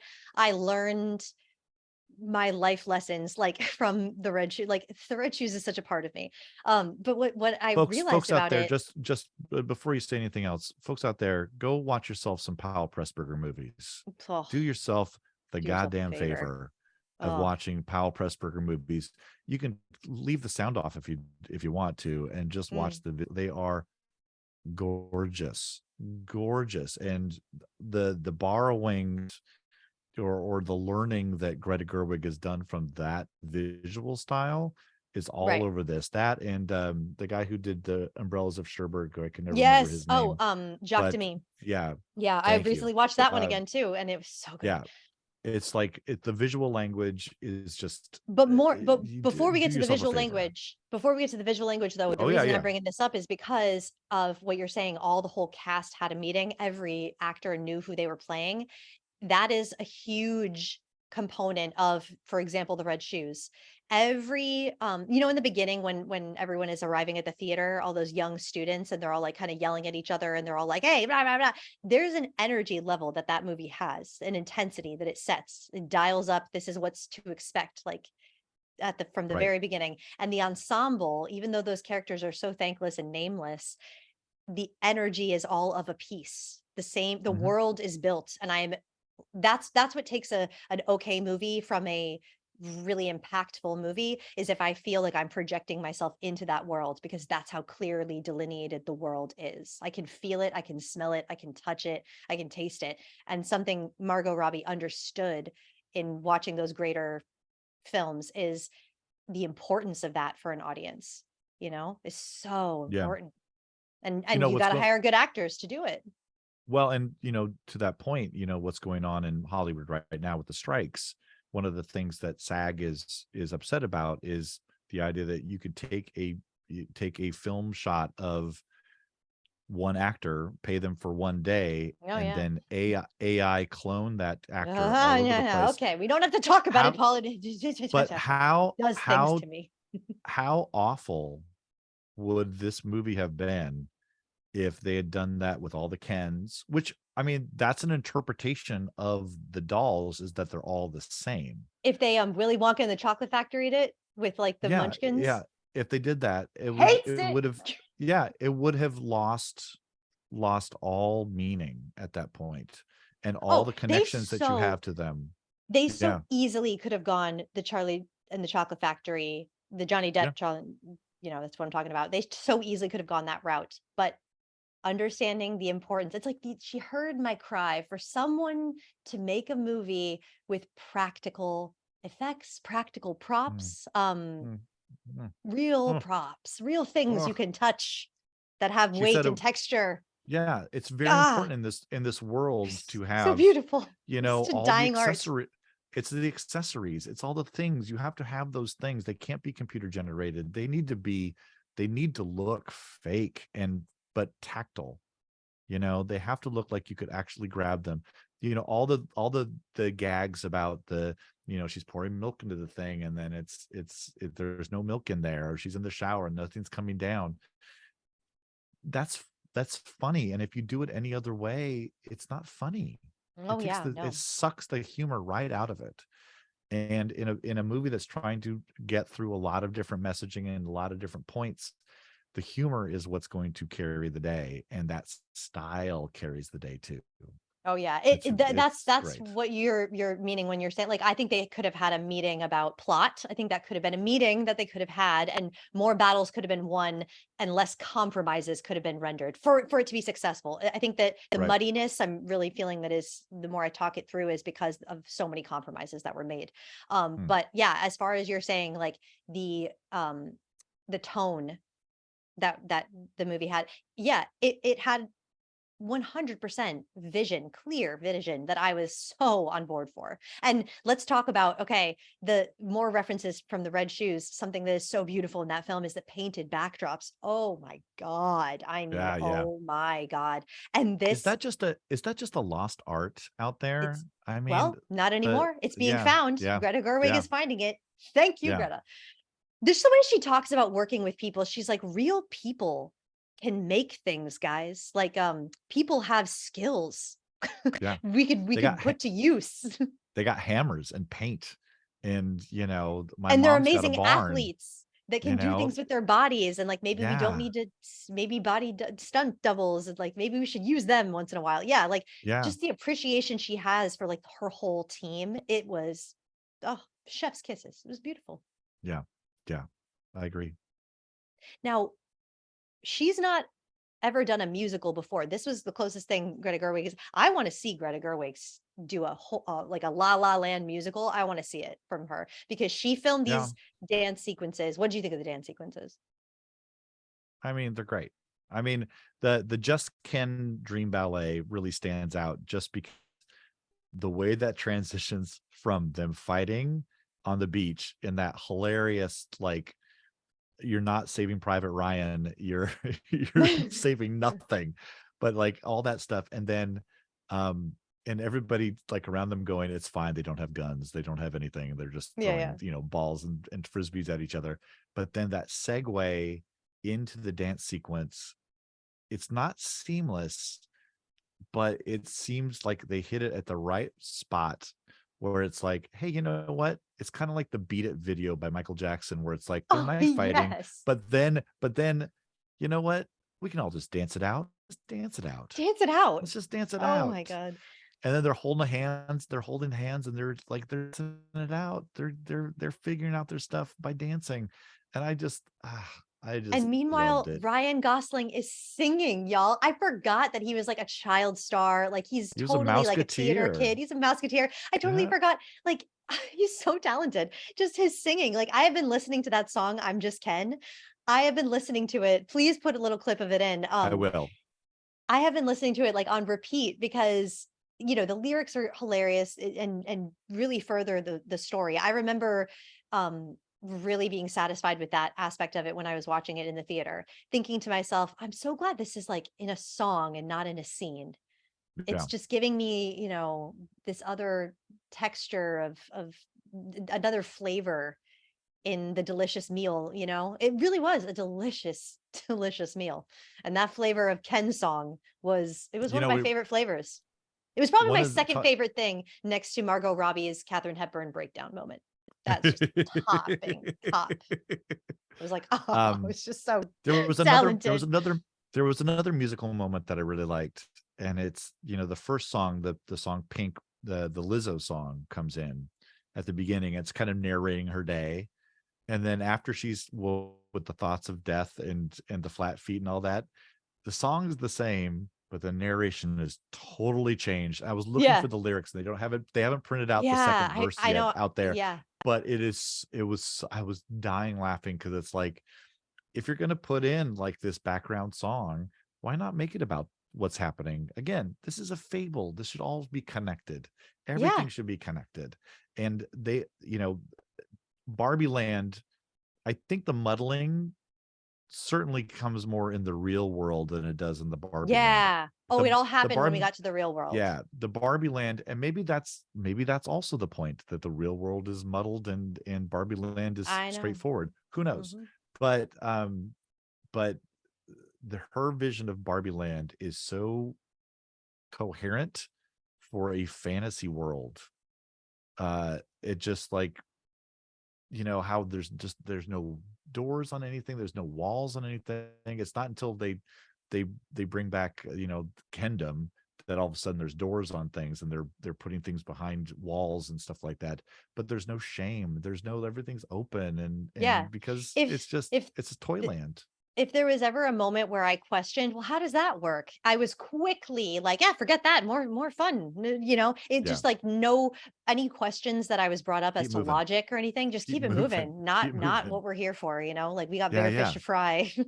Yeah. But I mean, when it comes to Greta Gerwig and her understanding of like epic, amazing, legendary filmmakers that have come before her, and just the respect that she has, the references she was using, I could never call this film a cheap grab. And like I said, it had a couple of lazy moments. Like for me, that montage read as like too shortcutty. Like I understand it, but it was a little too shortcutty. But to say that any of her grabs, like to reference things, are cheap, I don't think so. I think that they felt fresh. And I was very proud that like, I know that's from Singing in the Rain. Like, I know that that's from that, I felt like, man, I really know movies, don't I? I'm an old lady, and that's a good thing, because I respect all this. I too think these other films are great. Greta Gerwig, thank you for having like a greatest hits album. And thank you for just doing them such justice and taking such time to truly do it all with love, and not just for an award, or she's obviously doing this to be great, but I just got such a feeling of more respect than anything else, more homage. I will say there was one moment in in the movie with a reference that I had this little moment of shame. And it's the moment when they're trying to distract all the guys by like flirting with them a little bit, so they can like get the get the Barbies into the truck and get them out of their trances. And there's the moment where he's watching The Godfather, and she's like sits down and wants to be like, oh, I've never seen this. And he's like, oh, you've never seen this? Oh my God. It's like, and it's like, she's like, can you please start it from the beginning and mansplain the whole thing to me, please? Thank you. And he was just like, oh my God, I'd be so happy to. Well, like, and goddamn, The it's funny. Godfather, The Godfather is such like, and this is a weird term, but it's just kind of like the basic movie for guys to like mansplain, because it is such a, I mean, I have felt like I've watched this movie with women before, and they're like, I don't know. And I'm like, no, this is great. This is great. And this happens, and this happens, and this happens. And they're like, well, yeah, there's one woman, it's Diane Keaton. Why am I watching this? And there's two women. And the other one, though, the second woman gets blown up. What are we watching? And so I had that moment of shame. I was like, oh, I've been that guy. I've been that guy. I've been that guy trying to explain the greatness of something that only I appreciate. And I've been that guy too, man. I am always that guy. Yeah. It's like, no. You understand how great Columbo is. Columbo is, and everybody's like, yeah, whatever. Okay. And it's like, no, you just don't get it. Yeah. I don't have any other notes for this. So do you have anything else you want to say before we wrap this baby up? Oh, I know that there's more. It's just anything that you gotta say it before we get into our awards. Oh, okay, yeah. Well, I just have a section of just like the most great, funny, hilarious things. Okay. We talked about a lot of them, but like like a line, for example, that I thought was just brilliantly written was, I would never wear heels if my feet were shaped this way. Like, to have like little things like that be acknowledged like under the breath, it's just, Right. I laughed harder at those moments than like anything else. Where it hit my like demographic perfectly was when she started singing the Indigo Girls. Just every time they were in that car singing the Indigo Girls, for some reason I am dying laughing. I think I was the only one in the theater who was just like at those moments. I don't know what it was. The Indigo Girls are like my favorite. So really, that's can I do a humble brag then for a moment? I've toured with the Indigo Girls. I was in a band that opened for them on tours. And you like know them? This was back in the 90s. I've not seen Amy or Emily in a very long time, and they probably wouldn't remember me at all because it was a very short tour. But the band I was in had recorded music for this album that they also sang on. It was a mutual friend, and then they invited us to play a few dates on the West Coast, and I got to sing Closer to Fine because they would bring everybody else out on stage. I got to sing it with Amy and harmonize on the choruses. But four dopey guys from Seattle dancing around on stage with the Indigo Girls. Their audiences had no idea what to do with us. I mean, that is amazing. It was great, but they were such sweet people. Amy especially is like one of the sweetest people you ever meet. So yeah, I have a signed poster of them someplace around here. I'll have to find it at some point. But oh my God. Yeah. So that moment where they're singing Closer to Fine, I was like, well, sing that in front of thousands of people with Amy. Love it. I love it. Yeah, Indigo Girls has been with me my whole life, gotten me through. Indigo Girls, Natalie Merchant have gotten me through every tough time, and Judy Garland, of course. Yes. But if you want to know like my musical taste, like Indigo Girls, Natalie Merchant. Yeah. Jade's a hippie. Jade's a big fat hippie. Throw some like Ani DeFranco in there. Yeah, that's me. I like a lot of music, but I'm just saying like my favorites. Another thing that I really liked that was consistent was like the tone of little commenting things in camera that they did, like when Margot Robbie fell out of frame when she was floating down and then something was off, like the camera work was all the same. It was nothing changed except she changed, just things like that, that like spoke to the story without using dialogue. Also things like those cartoon sparkles that were around them when they were dancing. And then like every time the car would flip over, a little puff of like cartoon smoke would come out. Yeah. Just little stuff like that. That was just loving zhuzhes, like extra touches. And it's just another point to remind you that we're telling a story. We're telling a fable. We're doing, like you were saying, a satire. This is not to be taken totally literally. There's a sense of fantasy and fun here. Apart from all the messages, we're having a good time, and we're going to make sure that you have a good time watching this. And I all those touches are great. They're great. We didn't really talk about the Rhea Perlman like talking to an angel thing, and which was a big reference for Margot Robbie. I've never seen Heaven Can Wait. That was one of her references, though. Which there's version? more than one version. We should podcast on it. Well, so there's two movies called Heaven Can Wait that aren't related to each other. There's a 1978 Warren Beatty movie called Heaven Can Wait, but that's a sequel to Here Comes Mr. Jordan. And that 1978 movie is one of my favorites. It's so good. Well, if it's a sequel, we should podcast on it. But then the Heaven Can Wait that you're talking about, I have not seen. So I don't know. It was in the Greta Gerwig reference when she was interviewed about all of her references. Right. No, I saw that and I was like, wait a second, Heaven Can Wait, the Warren Beatty movie, and then realized that it was a movie that I had not seen. Yeah.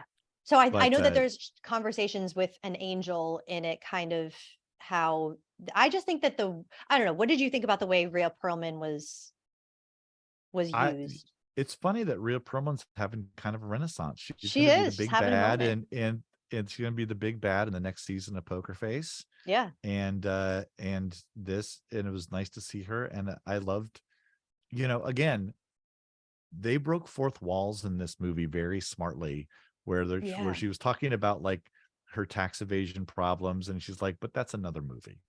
Yeah. And it's like, I was just thinking to myself, also, you kind of stole Barbie. That's the thing. She kind of stole Barbie. You can go read all the Bill Lilly stuff out there. It's all out there, and it's in different forms and stuff like that. But yeah, she was a complicated woman. She was a woman running a company, but she was also trying to make this for girls to aspire to dream about, to imprint themselves onto. And I thought she was great. And I'm wondering, such a great presence. I'm wondering if there wasn't because I really loved the moments when this film got slow, when it got very slow at times, and just was right there with Margot Robbie's face. And for some reason, I'm unable to remember the specifics of those moments. And but I just remember really liking them. And I remember thinking to myself, shit, I should be paying more attention to this, because this is the Barbie journey part of it. I think that a lot of people are saying, like my complaint, Barbie's emotional journey was unclear, and it was a little glossed over, a little just a big question mark. I think revisiting on a second watch, when I'm not so distracted by all of the razzle dazzle and the fastness and the joke after reference after homage after with all the woke messages, with all of the tongue in cheek, all of that, like at level Baz Luhrmann, and then to all of a sudden have quiet moments, which didn't feel halting or jarring.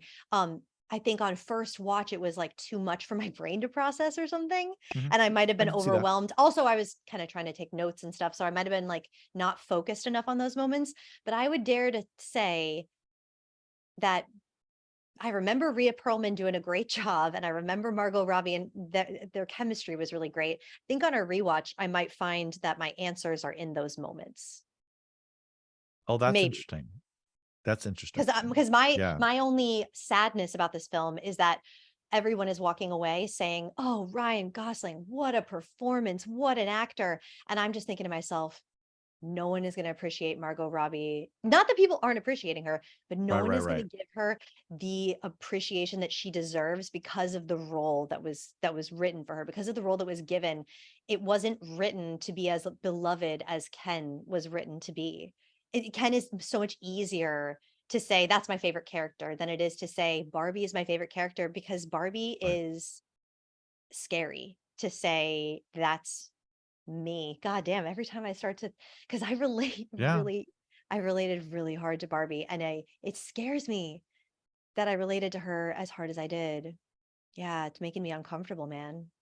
I think it's easy to connect to the overly comic, not overly, it's easy on first watch to connect to the comedy, and Ryan Gosling was there for the comedy, like Kate McKinnon was there for the comedy.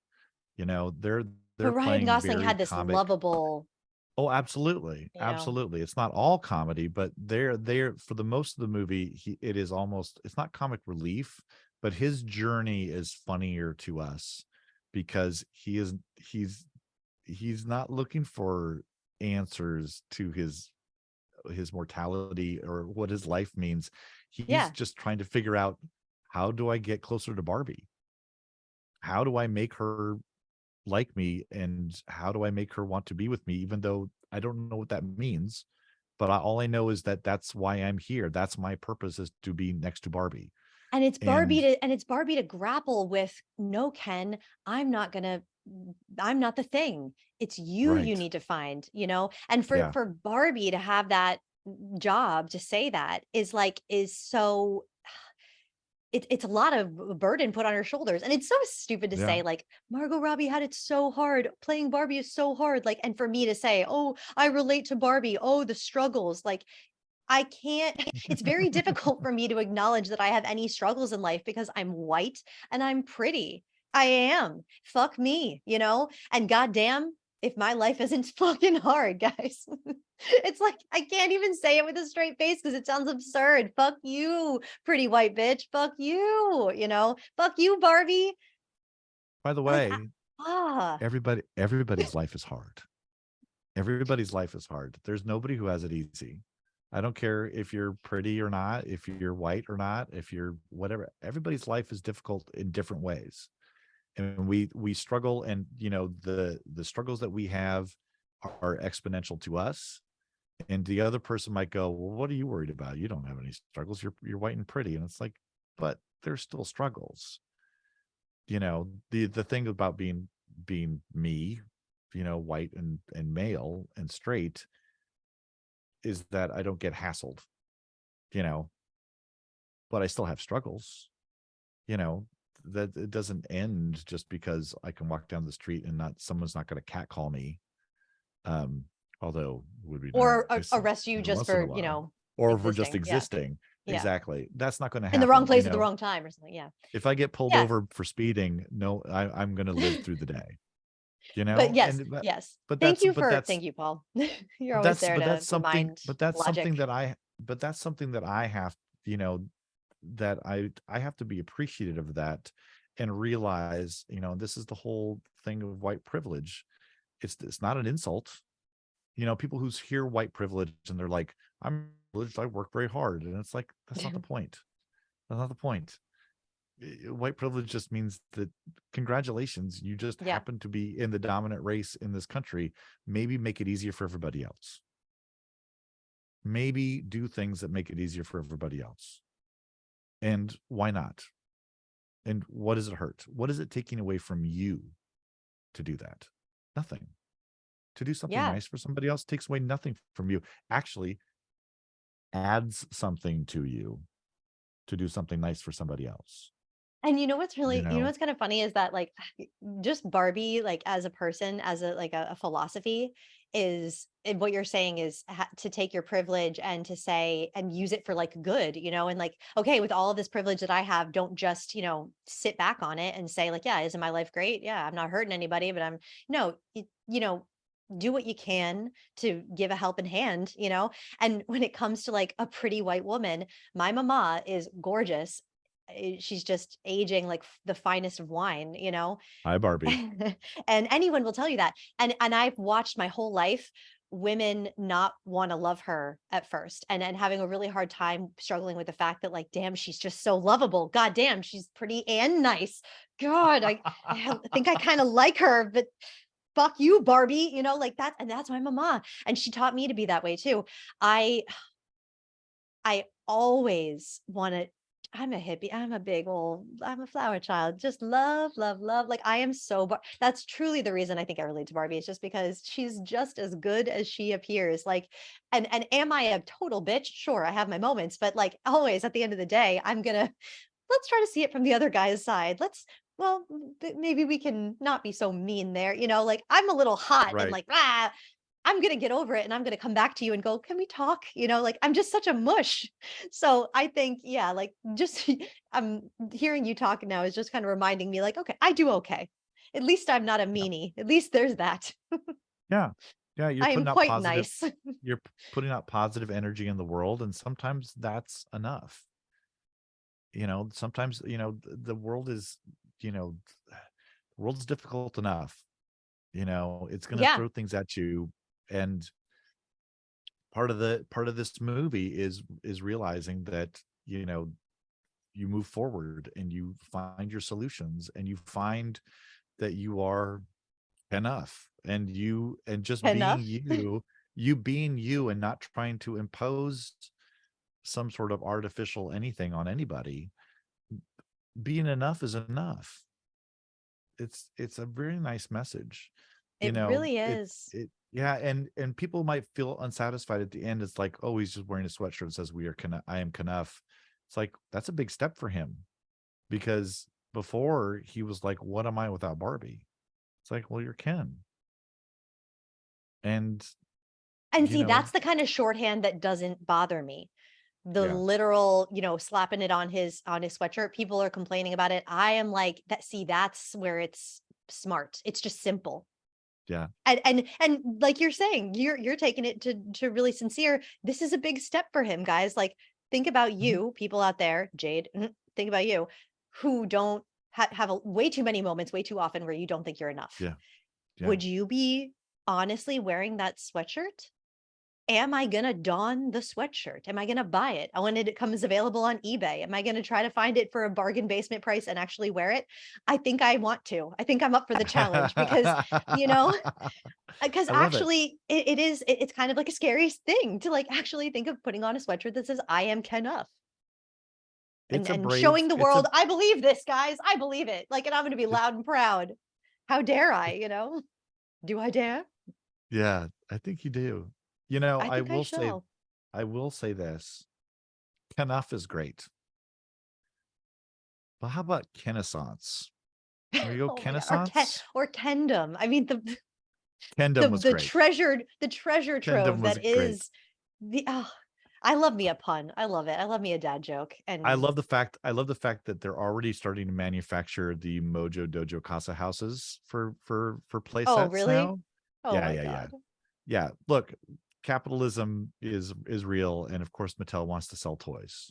I mean, nobody's going into this movie, neither Margot Robbie or Greta Gerwig going into this movie going, oh, they don't want to sell toys. They just want to make this really important movie. No, they want to sell toys. But this synergy of commerce and art, I mean, it's been around us forever. And, everybody wants to be able to make art, make money, and everybody wants to sell products that they want to sell so they can, live how they want to live. And if you can marry those two things, sometimes you get something magical. Sometimes you don't, but sometimes you get something magical. Yeah. Yeah. And in this case, it just happened. I mean, we talked about at the beginning, there is a phenomenon here that I don't think anybody saw coming. I remember when I first saw those pictures of Ryan Gosling and Margot Robbie in their day glow suits on Venice Beach with the inline skates. And I was like, oh, this is what they're doing. And then I heard Greta Gerwig was involved, and I was like, oh, this is what they're doing. And then I saw the trailer and was like, this is what they're doing. And then I was on board. I just want them to make more films like this. It's another film that felt a little similar in its epicness, in its like Hitchcockian, like, you know what I mean when I say like Hitchcock, Q-Core, Leroy, what's his name? What's his name? What's the film? Name of the film. Witness for the Prosecution. He had so many of them. Preminger. Preminger? No. Witness of the Prosecution. Oh, Witness of the Prosecution. Oh God. Why am I? Oh, that's Billy Wilder. Billy Wilder, Jesus, thank you. I was Wow. like, he made literally so many more films than just that, but for some reason, yeah, I only came up with We that gotta one. find a Billy. We gotta find a Billy Wilder to do. Oh yeah, my God. but yeah, just that level of filmmaking, that kind of classic Hollywood, the golden age of Hollywood. When we think of that, those kind of directors. Another film that reminded me of this energy was The Menu. Did you see it? I have not seen that yet. That was in my I'm not going to Yeah. the movie theaters phase, but I've heard a lot of people talk about The Menu. I would highly recommend that you watch it. It's not perfect, not by a Right. long shot. There were way more things to easily nitpick about in that. But I'm just talking about the level, the tone, the energy, the full package. It was a meal. It was a delicious meal in the classic Hollywood sense. I can't really describe it better than that. You'll see what I mean when you watch it. It didn't get very good ratings and reviews, and I think that's a shame. I think that a lot of people, like the Barbie movie, missed the point because, and I'm not trying to be like, oh, aren't I great? Because I know classic films, but classic films are my genre. I don't watch a lot of modern films. Only recently have I started watching more. And I Yeah. think that people who know from that era of Hollywood, and people who have respect for that, and that's your jam, if you watch a lot of black and white movies and then you switch to The Menu, it will feel like, couldn't we just do it this way, guys? Like, remember when storytelling was just simple? Like, Yeah. maybe it's just because we're always trying to blow stuff up. Maybe it's because we're always, bringing cartoons to life now. We're always at war. That's really the hype of, Yeah. something about the simplicity of The Menu and the simplicity of Barbie and all of its, when you tone down all the chatter, all of the, thesis, all the agendae, all of that stuff. Like when you tone it all down on Barbie, it is a simple story. What we're getting at here: love yourself. You're enough. You're enough. Don't be perfect. Yeah. That's bullshit. And that's a message in Life Size too. And that's why Life Size is also great. It is great. Oh, I'm so glad.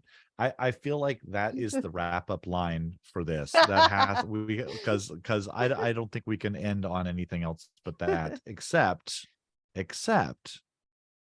it's time to give out some awards. Woo! Now I forgot to write mine down, as I always do. Okay. Thinking that so hopefully I'll be able to. All right. Let's see. I'm going to start with this award here. That's called Best Doll Not Named Stereotypical Barbie or Eve. And I didn't specify gender here, so you can go with a whatever. We have a Best Ken not played by Ryan Gosling coming up after that. But your best doll that's not stereotypical Barbie or Eve. I just really love Emma Mackey. She's always a delight for me. And I love the fact that they had her in this film because she looks so much like Margot Robbie. And that's always the joke, Which one was she? She was like won the Nobel Prize Barbie. Oh, right. She's got the brown hair with like blunt cut bangs. Oh, I didn't realize that she's mistaken for Margot Robbie. That's very funny. Oh, all the time. Yeah. I just really loved her. She knew her place. It wasn't like all about her. She was never trying to steal the scene, but like, I don't know, just for me, she just served to bring me into the world and make it super real. She's so simple. She's great at, just like Margot Robbie, getting out of her own way and just being simple, not overcomplicating things. And it's hard for me not to say like Kate McKinnon. But again, I think about this from acting standpoint. She had a really easy job, she had a much easier job. Yeah. Not that I don't think that she did that was all dedicated to her. That humor she makes it look easy, Absolutely. Yeah, I was thinking about Kate McKinnon too, Weird Barbie, but I have to give, because we haven't really talked about him, I got to give some love to Alan. Michael Cera's Alan. Just because all of NSYNC. Never that made me laugh so hard when they were like looked right into their eyes, deadpan, just all of NSYNC. Alan. I was just like because NSYNC was my day. That was my moment. And I love that scene where he's like beating up the construction workers, and all of a sudden you're like, oh, Alan's like kicking everybody's asses. I did not see that coming. Paul, you are That was Alan. It's so great. that is the dimension. There's a huge dimension that's great. There's a huge thing online now too, though, with guys that I've noticed popping up on like my Facebook and Instagram and everything. People are like, shout out if you're an Alan, like holla to all my Alans out there. Like, who do you relate to? Because I think a lot of women are saying, yeah, yo, what up? I'm an Alan. Right. Sometimes you're just Alan. I mean, I like to think of myself as a Ken, but I'm an Alan. You're totally Alan. Yeah. And that is so great. Like, Alans are everyone's favorite. Yeah. We love it.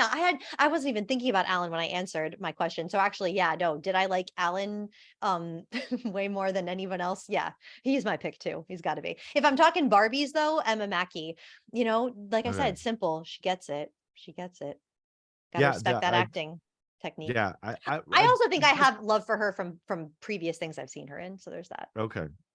I thought one of the nice things about all the Barbies is they all seem to be very realized. Like there wasn't any like they all seem to be, they gave every Barbie and every Ken got a name and a thing.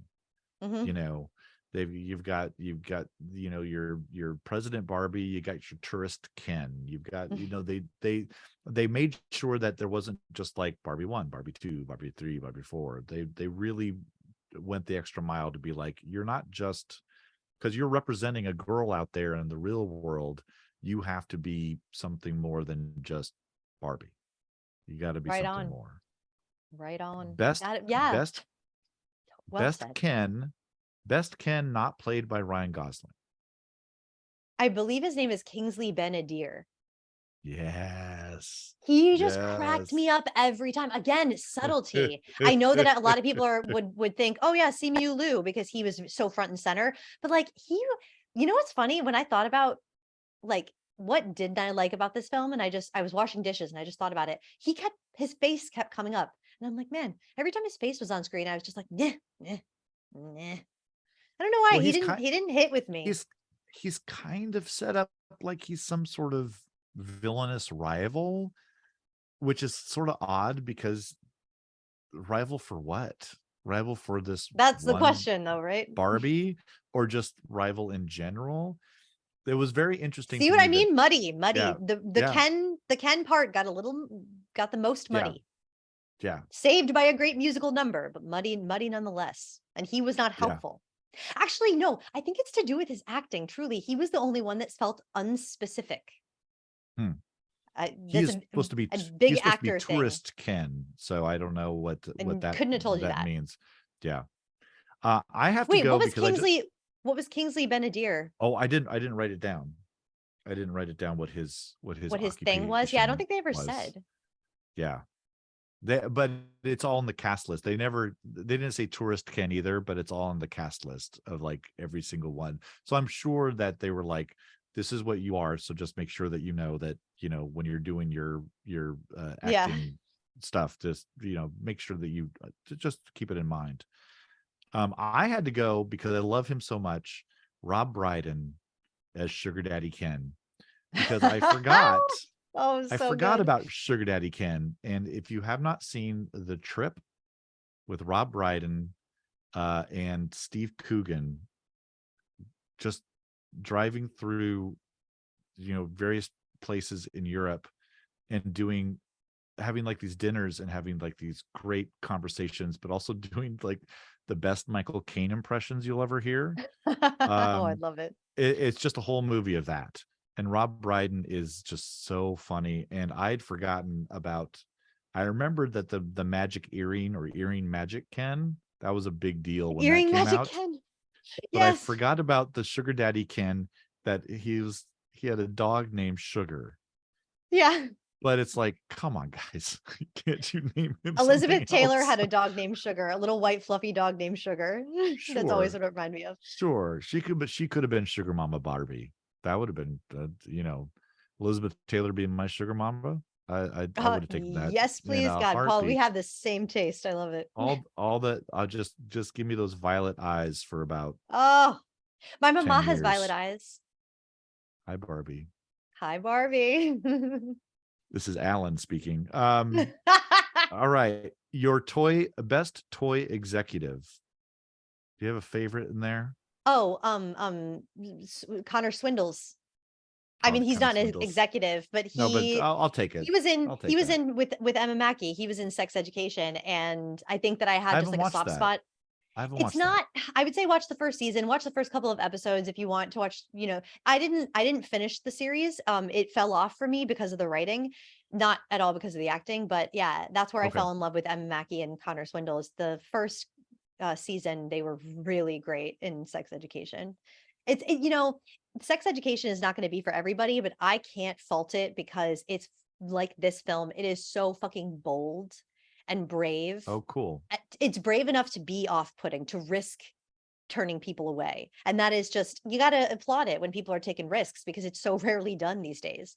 Fuck playing it safe. Hey, Indiana Jones, fuck you. You played it safe. Biggest complaint, you know, complaint is that you bored me. I checked my watch and you played it safe. None of which happened in Barbie. I was exhausted. I was a little shaken up, but I remember there was a record review I remember reading when I was a kid about a Toto album. And it was one of their early albums. And the review says it neither excites nor offends. Ooh. And it was like, and that was like, oh, that's bad. The worst it doesn't you can excite say. you and it doesn't offend you. What is it doing? Why is it just wallpaper?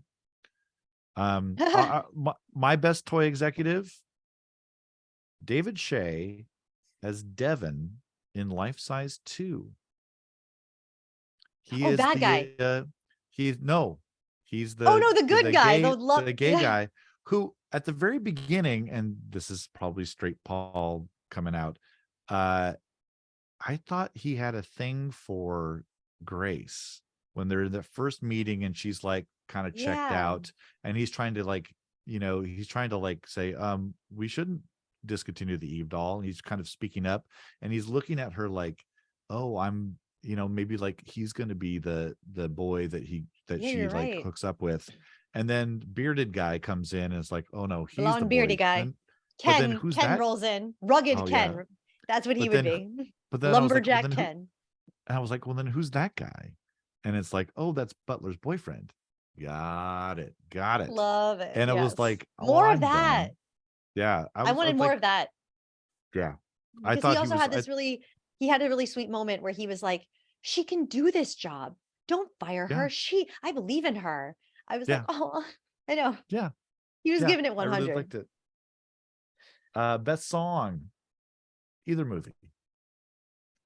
I'm just Ken. Anywhere else I'd be a 10. Oh God, I want to know the words, but I've only had like a day to like learn, you know, listen to the song. Oh yeah. Ryan Gosling just has my heart. He has my heart. He does. As much as I loved that Lizzo song at the beginning and how it changed lyrics, I think I have to go with Just Ken too. I mean, if that's not your Oscar for best original song, there better be something out there that's coming up in the next few months that's better, because it's a great song.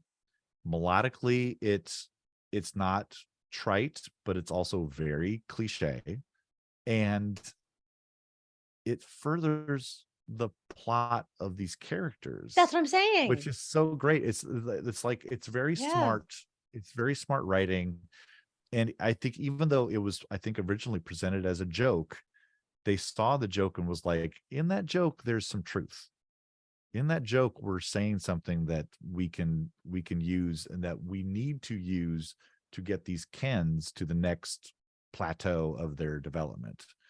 And then of course the dance sequence is just, I mean, if you're not, then you'll never. If you're, you know what I mean? Yep. If you're not, then you'll never. Yep. That's just like, you either get it or you don't. Melt your cold heart.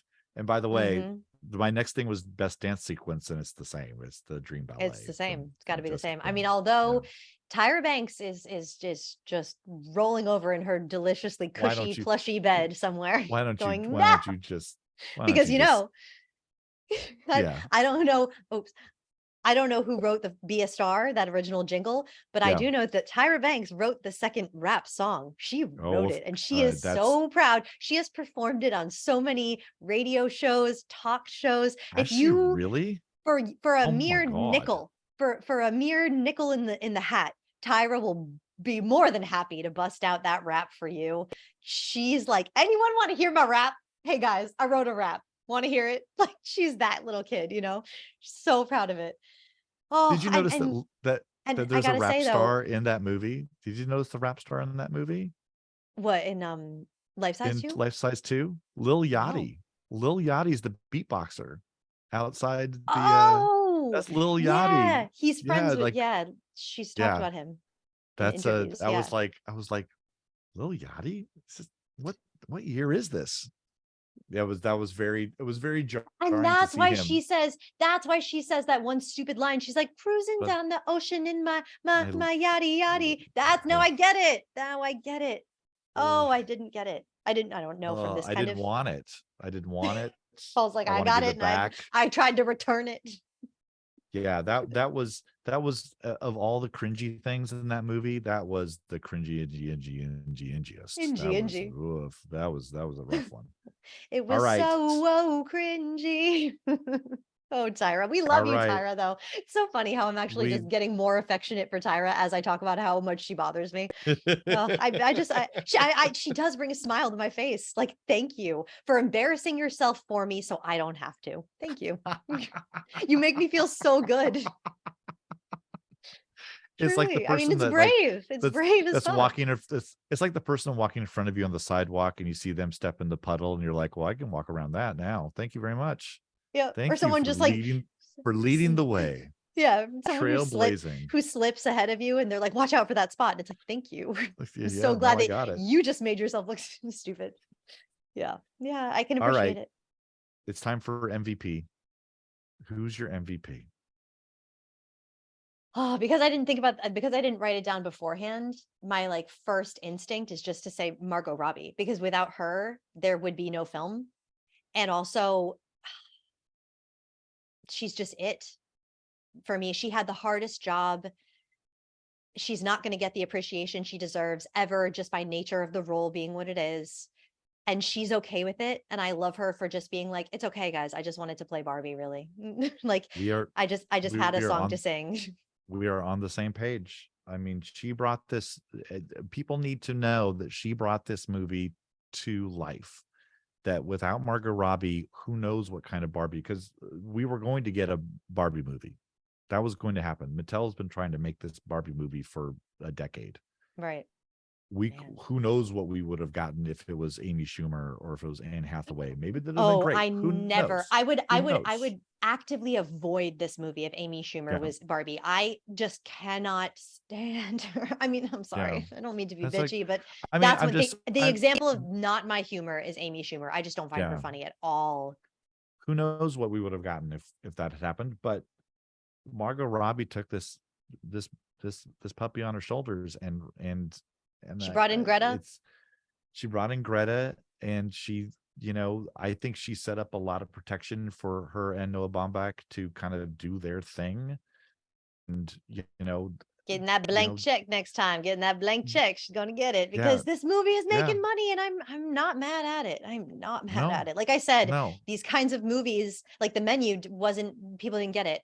At least this is sparking enough hate to actually this. People are saying, oh my god, I can't wait to go see the Barbie movie because I know I'm gonna hate it. It's like, what? Right. You do realize what you're saying, don't you? You're willing to pay $15 to $25 plus soda and candy or whatever, and in order to hate to want to hate something, you're signing up expensively to hate something. I mean, that is mind-blowing. And that's community. That's also community. It's like you can be on the community if we love it or we hate it. Yeah. Either way, you're kind of in a community. These are the same people who are buying Bud Light cans with rainbows on them just so they can go shoot them in their backyards. I mean, what are you doing with your life? It's like, did that solve anything? You wasted your beer. You spent the money on it. Your beer. I mean, it's performative bullshit. It's like it doesn't make you seem any tougher. Didn't make you seem any more clever. It's just like, this is how you can express yourself, is by being hateful. It's like, find another occupation, guys. Do something different. Get it out of your heart. You are going to feel better as a person if you let that shit go. And Paul, I love you. You are going to grow. You're 3 inches taller. You're going to be, you're going to feel sexier. You're going to feel better about yourself. Let the hate go. It doesn't do you any good. It doesn't solve anything.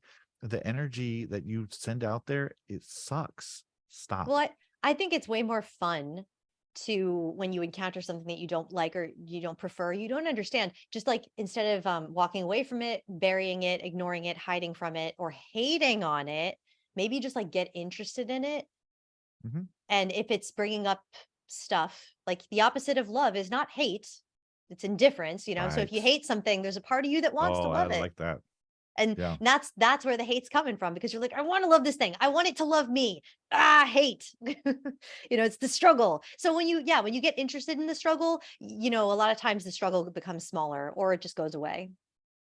Yeah. Like, I certainly feel a lot better now that I've talked through my issues with this film, because there are parts of me that wanted to really hate it. And yeah, it's not hate that I have for it. That's certainly, it's not anger I feel. Right. It's questions, uncomfortably unanswered ones, don't you know? Well, and remember that the, you know, as much as a lot of art is, your feelings about it are engendered by the art. So if you're feeling that something's incomplete, it's because the art wants you to feel incomplete. You know, I'll tell a quick acting school story. 2 actors on stage doing Macbeth, Lady Macbeth. They're doing a scene, and they're not connecting. Something's going on with the 2 of them. And finally, my acting teacher is just like, okay, stop. And as soon as she does, the actress playing Lady Macbeth goes, fuck, and they like part. And she's like, okay, what's happening?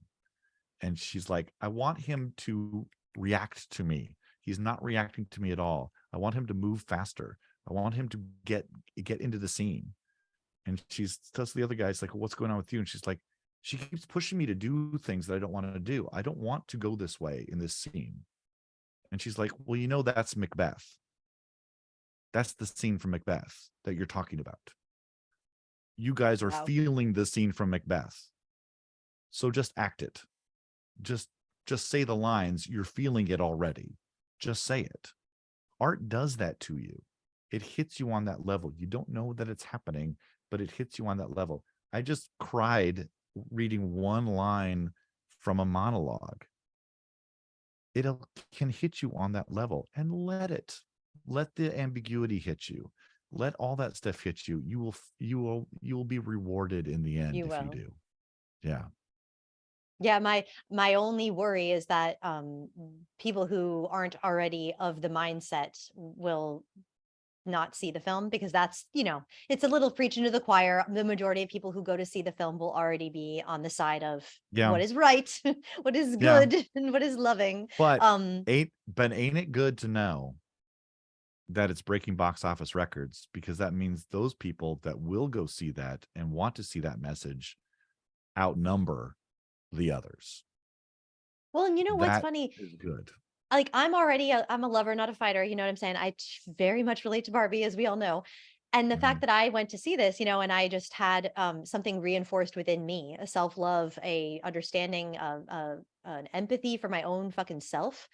Yeah. That has been, it's gone through me. It's changed me. I have been changed for good. Just to quote my Elphaba, my Wicked Witch of the West. Yes, I have been changed, and I will take that into the world, you know? So I think that just the nature of this film, the fact that it exists, is just good for the world. So much more good than not good. Is it perfect? No, but perfect is boring, isn't it, Barbie? Sure is. It sure is. All right, let's do our wrap up. Ooh, that was good, Paul. Ooh, that was good. Nailed it. We could talk about this shit forever though. Like if you let yourself, couldn't you just keep going? It's crazy. I don't know how you're gonna edit this one.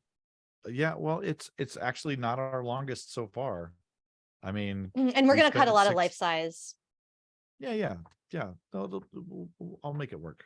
Don't worry about it. You always do, Paul. You always do. I always have no do. doubts. I have no doubts. None, I Aid say. in my beliefs. That All was right. a part of the Tyra Banks song that I just did not understand was why she decided to be so damn Southern and say all her words like this. I was like, why are you rapping like that, Tyra? Like, why are you going Is she from the Southern? South? No, she's from Okay. like Chicago or something. She's Was that not Southern. my rap years come by? Was that like a big, like, I know there was a whole Atlanta scene that was happening at some point, like but no, that would be a lot earlier. Oh, well, they filmed this in Atlanta, didn't they? Or at least it takes place in Atlanta. It takes place in Life Size Atlanta. too. Because I know, Yeah. remember she opens the window and goes, "Hot Atlanta," and I'm like, Jesus Right. Christ. Okay, Lord now Almighty. well, then see, now it makes sense. So maybe she was just influenced by like the people she was around. If they shot this on location in Atlanta, Yeah. which I can't imagine they Or wouldn't. maybe she's the best actress ever. Let's go with that. It's the more likely option. Being real. Yeah, but let's Be real. Let's be real. All right. After you're done token. Did we have a best actor? Or just that was just MVP? Oh, just MVP. Yeah. Yeah. That was my Margot. All right. All right, guys. Well, that does wrap up our discussion. I could go on and on. It's crazy how much we could go on. Go Barbie. So that wraps it up for Barbie and Life Size 2. Thank you. Thank you so much for joining us. Did we all learn something? I think we learned about ourselves. We learned about you. And hopefully nobody learned about me. Don't forget. We definitely learned about you. I loved it. I hate exposing myself like that. Hey, it's the name of the game. It's clearly the name of the Barbie game. Expose yourself. I know. Yeah. Don't forget to subscribe to the podcast so you won't miss our next episode, when I swear to you, yes, we will be discussing 3 films by listeners' request. And I'm going to say this right now. I'm going to say this right now because calling out Jade, last 2 podcasts, Jade has been the one to make the call. We should jump on it. Yes, but I'm holding her feet to the fire this time. And I'm going to invoke the name of Judy Garland to make sure that this happens this way. I'm time. So easy. I swear to you. Very easy to get. Yes. All you have to say is Judy and I swoon. No, I think this is the perfect. So next we're comparing Shop Around the Corner, guys. We're doing it. I promise. I think it's a perfect transition because we're just talking about like musicals but also that are also not musicals at the same time. Shop Around the Corner is that, well, in the good old summertime anyway. You've Got Mail is not a musical, but yeah, it's these films are very driven by music. So I'm really excited to have this be the next thing that we really get invested in. I think we did it in the right order. I think so too. So too. So yes, you're not changing it. I'm not changing. Next, we will be doing the Shop Around the Corner from 1940, the Margaret Sullivan, Jimmy Stewart version, and then 1949's In the Good Old Summertime with my babe Judy Garland and Van Johnson, and then we're gonna cover 1998's You've Got Mail with Tom Hanks and Meg Ryan. It'll be a hoot. Hold on a second. Say the name Judy Garland one more time. Judy Garland. You can't say it without love. You can't say just it's the holy. words Judy Garland. It's like even there where you were trying to hold back, you had this little look on your face like Judy Garland. It's like, hello, Judy Garland. Yeah. It's like the name of God. It truly is in my mouth. Like, yeah, it's not something to be taken lightly, folks. It's not. It's not. Yep. Well, and after that, we would like to again throw it back to you. If you have anything you would like to, we have a couple of requests kind of on the hook. We're going to go through those and see what we want to do next. So check us out on Facebook and Instagram pages and vote or comment on your next movies that you would like us to cover. Yes. Or you can always message us for suggestions. Tell the nice folks how to message. Yes, you can find us on Facebook and Instagram at Shall We Compare Thee. All of the links are in the show notes. And you can also send us a lovely email, or a voice message, which I would really, really love. Email shallwecomparetthee@gmail.com. And we will read and respond to all of your comments on the podcast. Please do it. I actually haven't checked the email this week. I just realized that as we were podcasting now. So it's very possible that we have an email that I don't know of. Okay. So apologies for that. It's been a busy week. But yes, guys, also, since we're really, really new, we need your support. If you're enjoying the podcast, please just give us that 5 stars. It's real super quick. Just tap it. If you can leave a review, bonus points. But yes, wherever you're listening to the podcast, please, it really helps people find us. So like, review, share, tell people, join in the convo. I bet you have a friend who also likes podcasts. Here's a Yeah. thought. Tell your friends about our podcast and maybe just steal their phone while they're not looking. They're maybe in the bathroom and just go to their It's not creepy. their podcast app. No. Don't look at pictures and don't go through their chats and don't send messages to people you don't know. But maybe just go into their Apple Podcasts and just find our podcast and subscribe to it. And don't tell them. It'll come up in their feed and they'll be like, what is this? And then they'll listen and they'll be super happy. Soup's happy. They'll be very happy. Yes, please, please, please. And thank you, Paul. Yes. I've had such a beautiful, beautiful evening chatting with you. Jade, and I mean this sincerely. You are Kenneth. Oh, And I've enjoyed this conversation greatly. oh man, this is great. Listeners, thank you so much for joining us. Until next time, peace, love, all of the good vibes. And I'm Jade. And I'm Paul. Mwah. Bye-bye. Bye, everybody. That was cute. And we're done.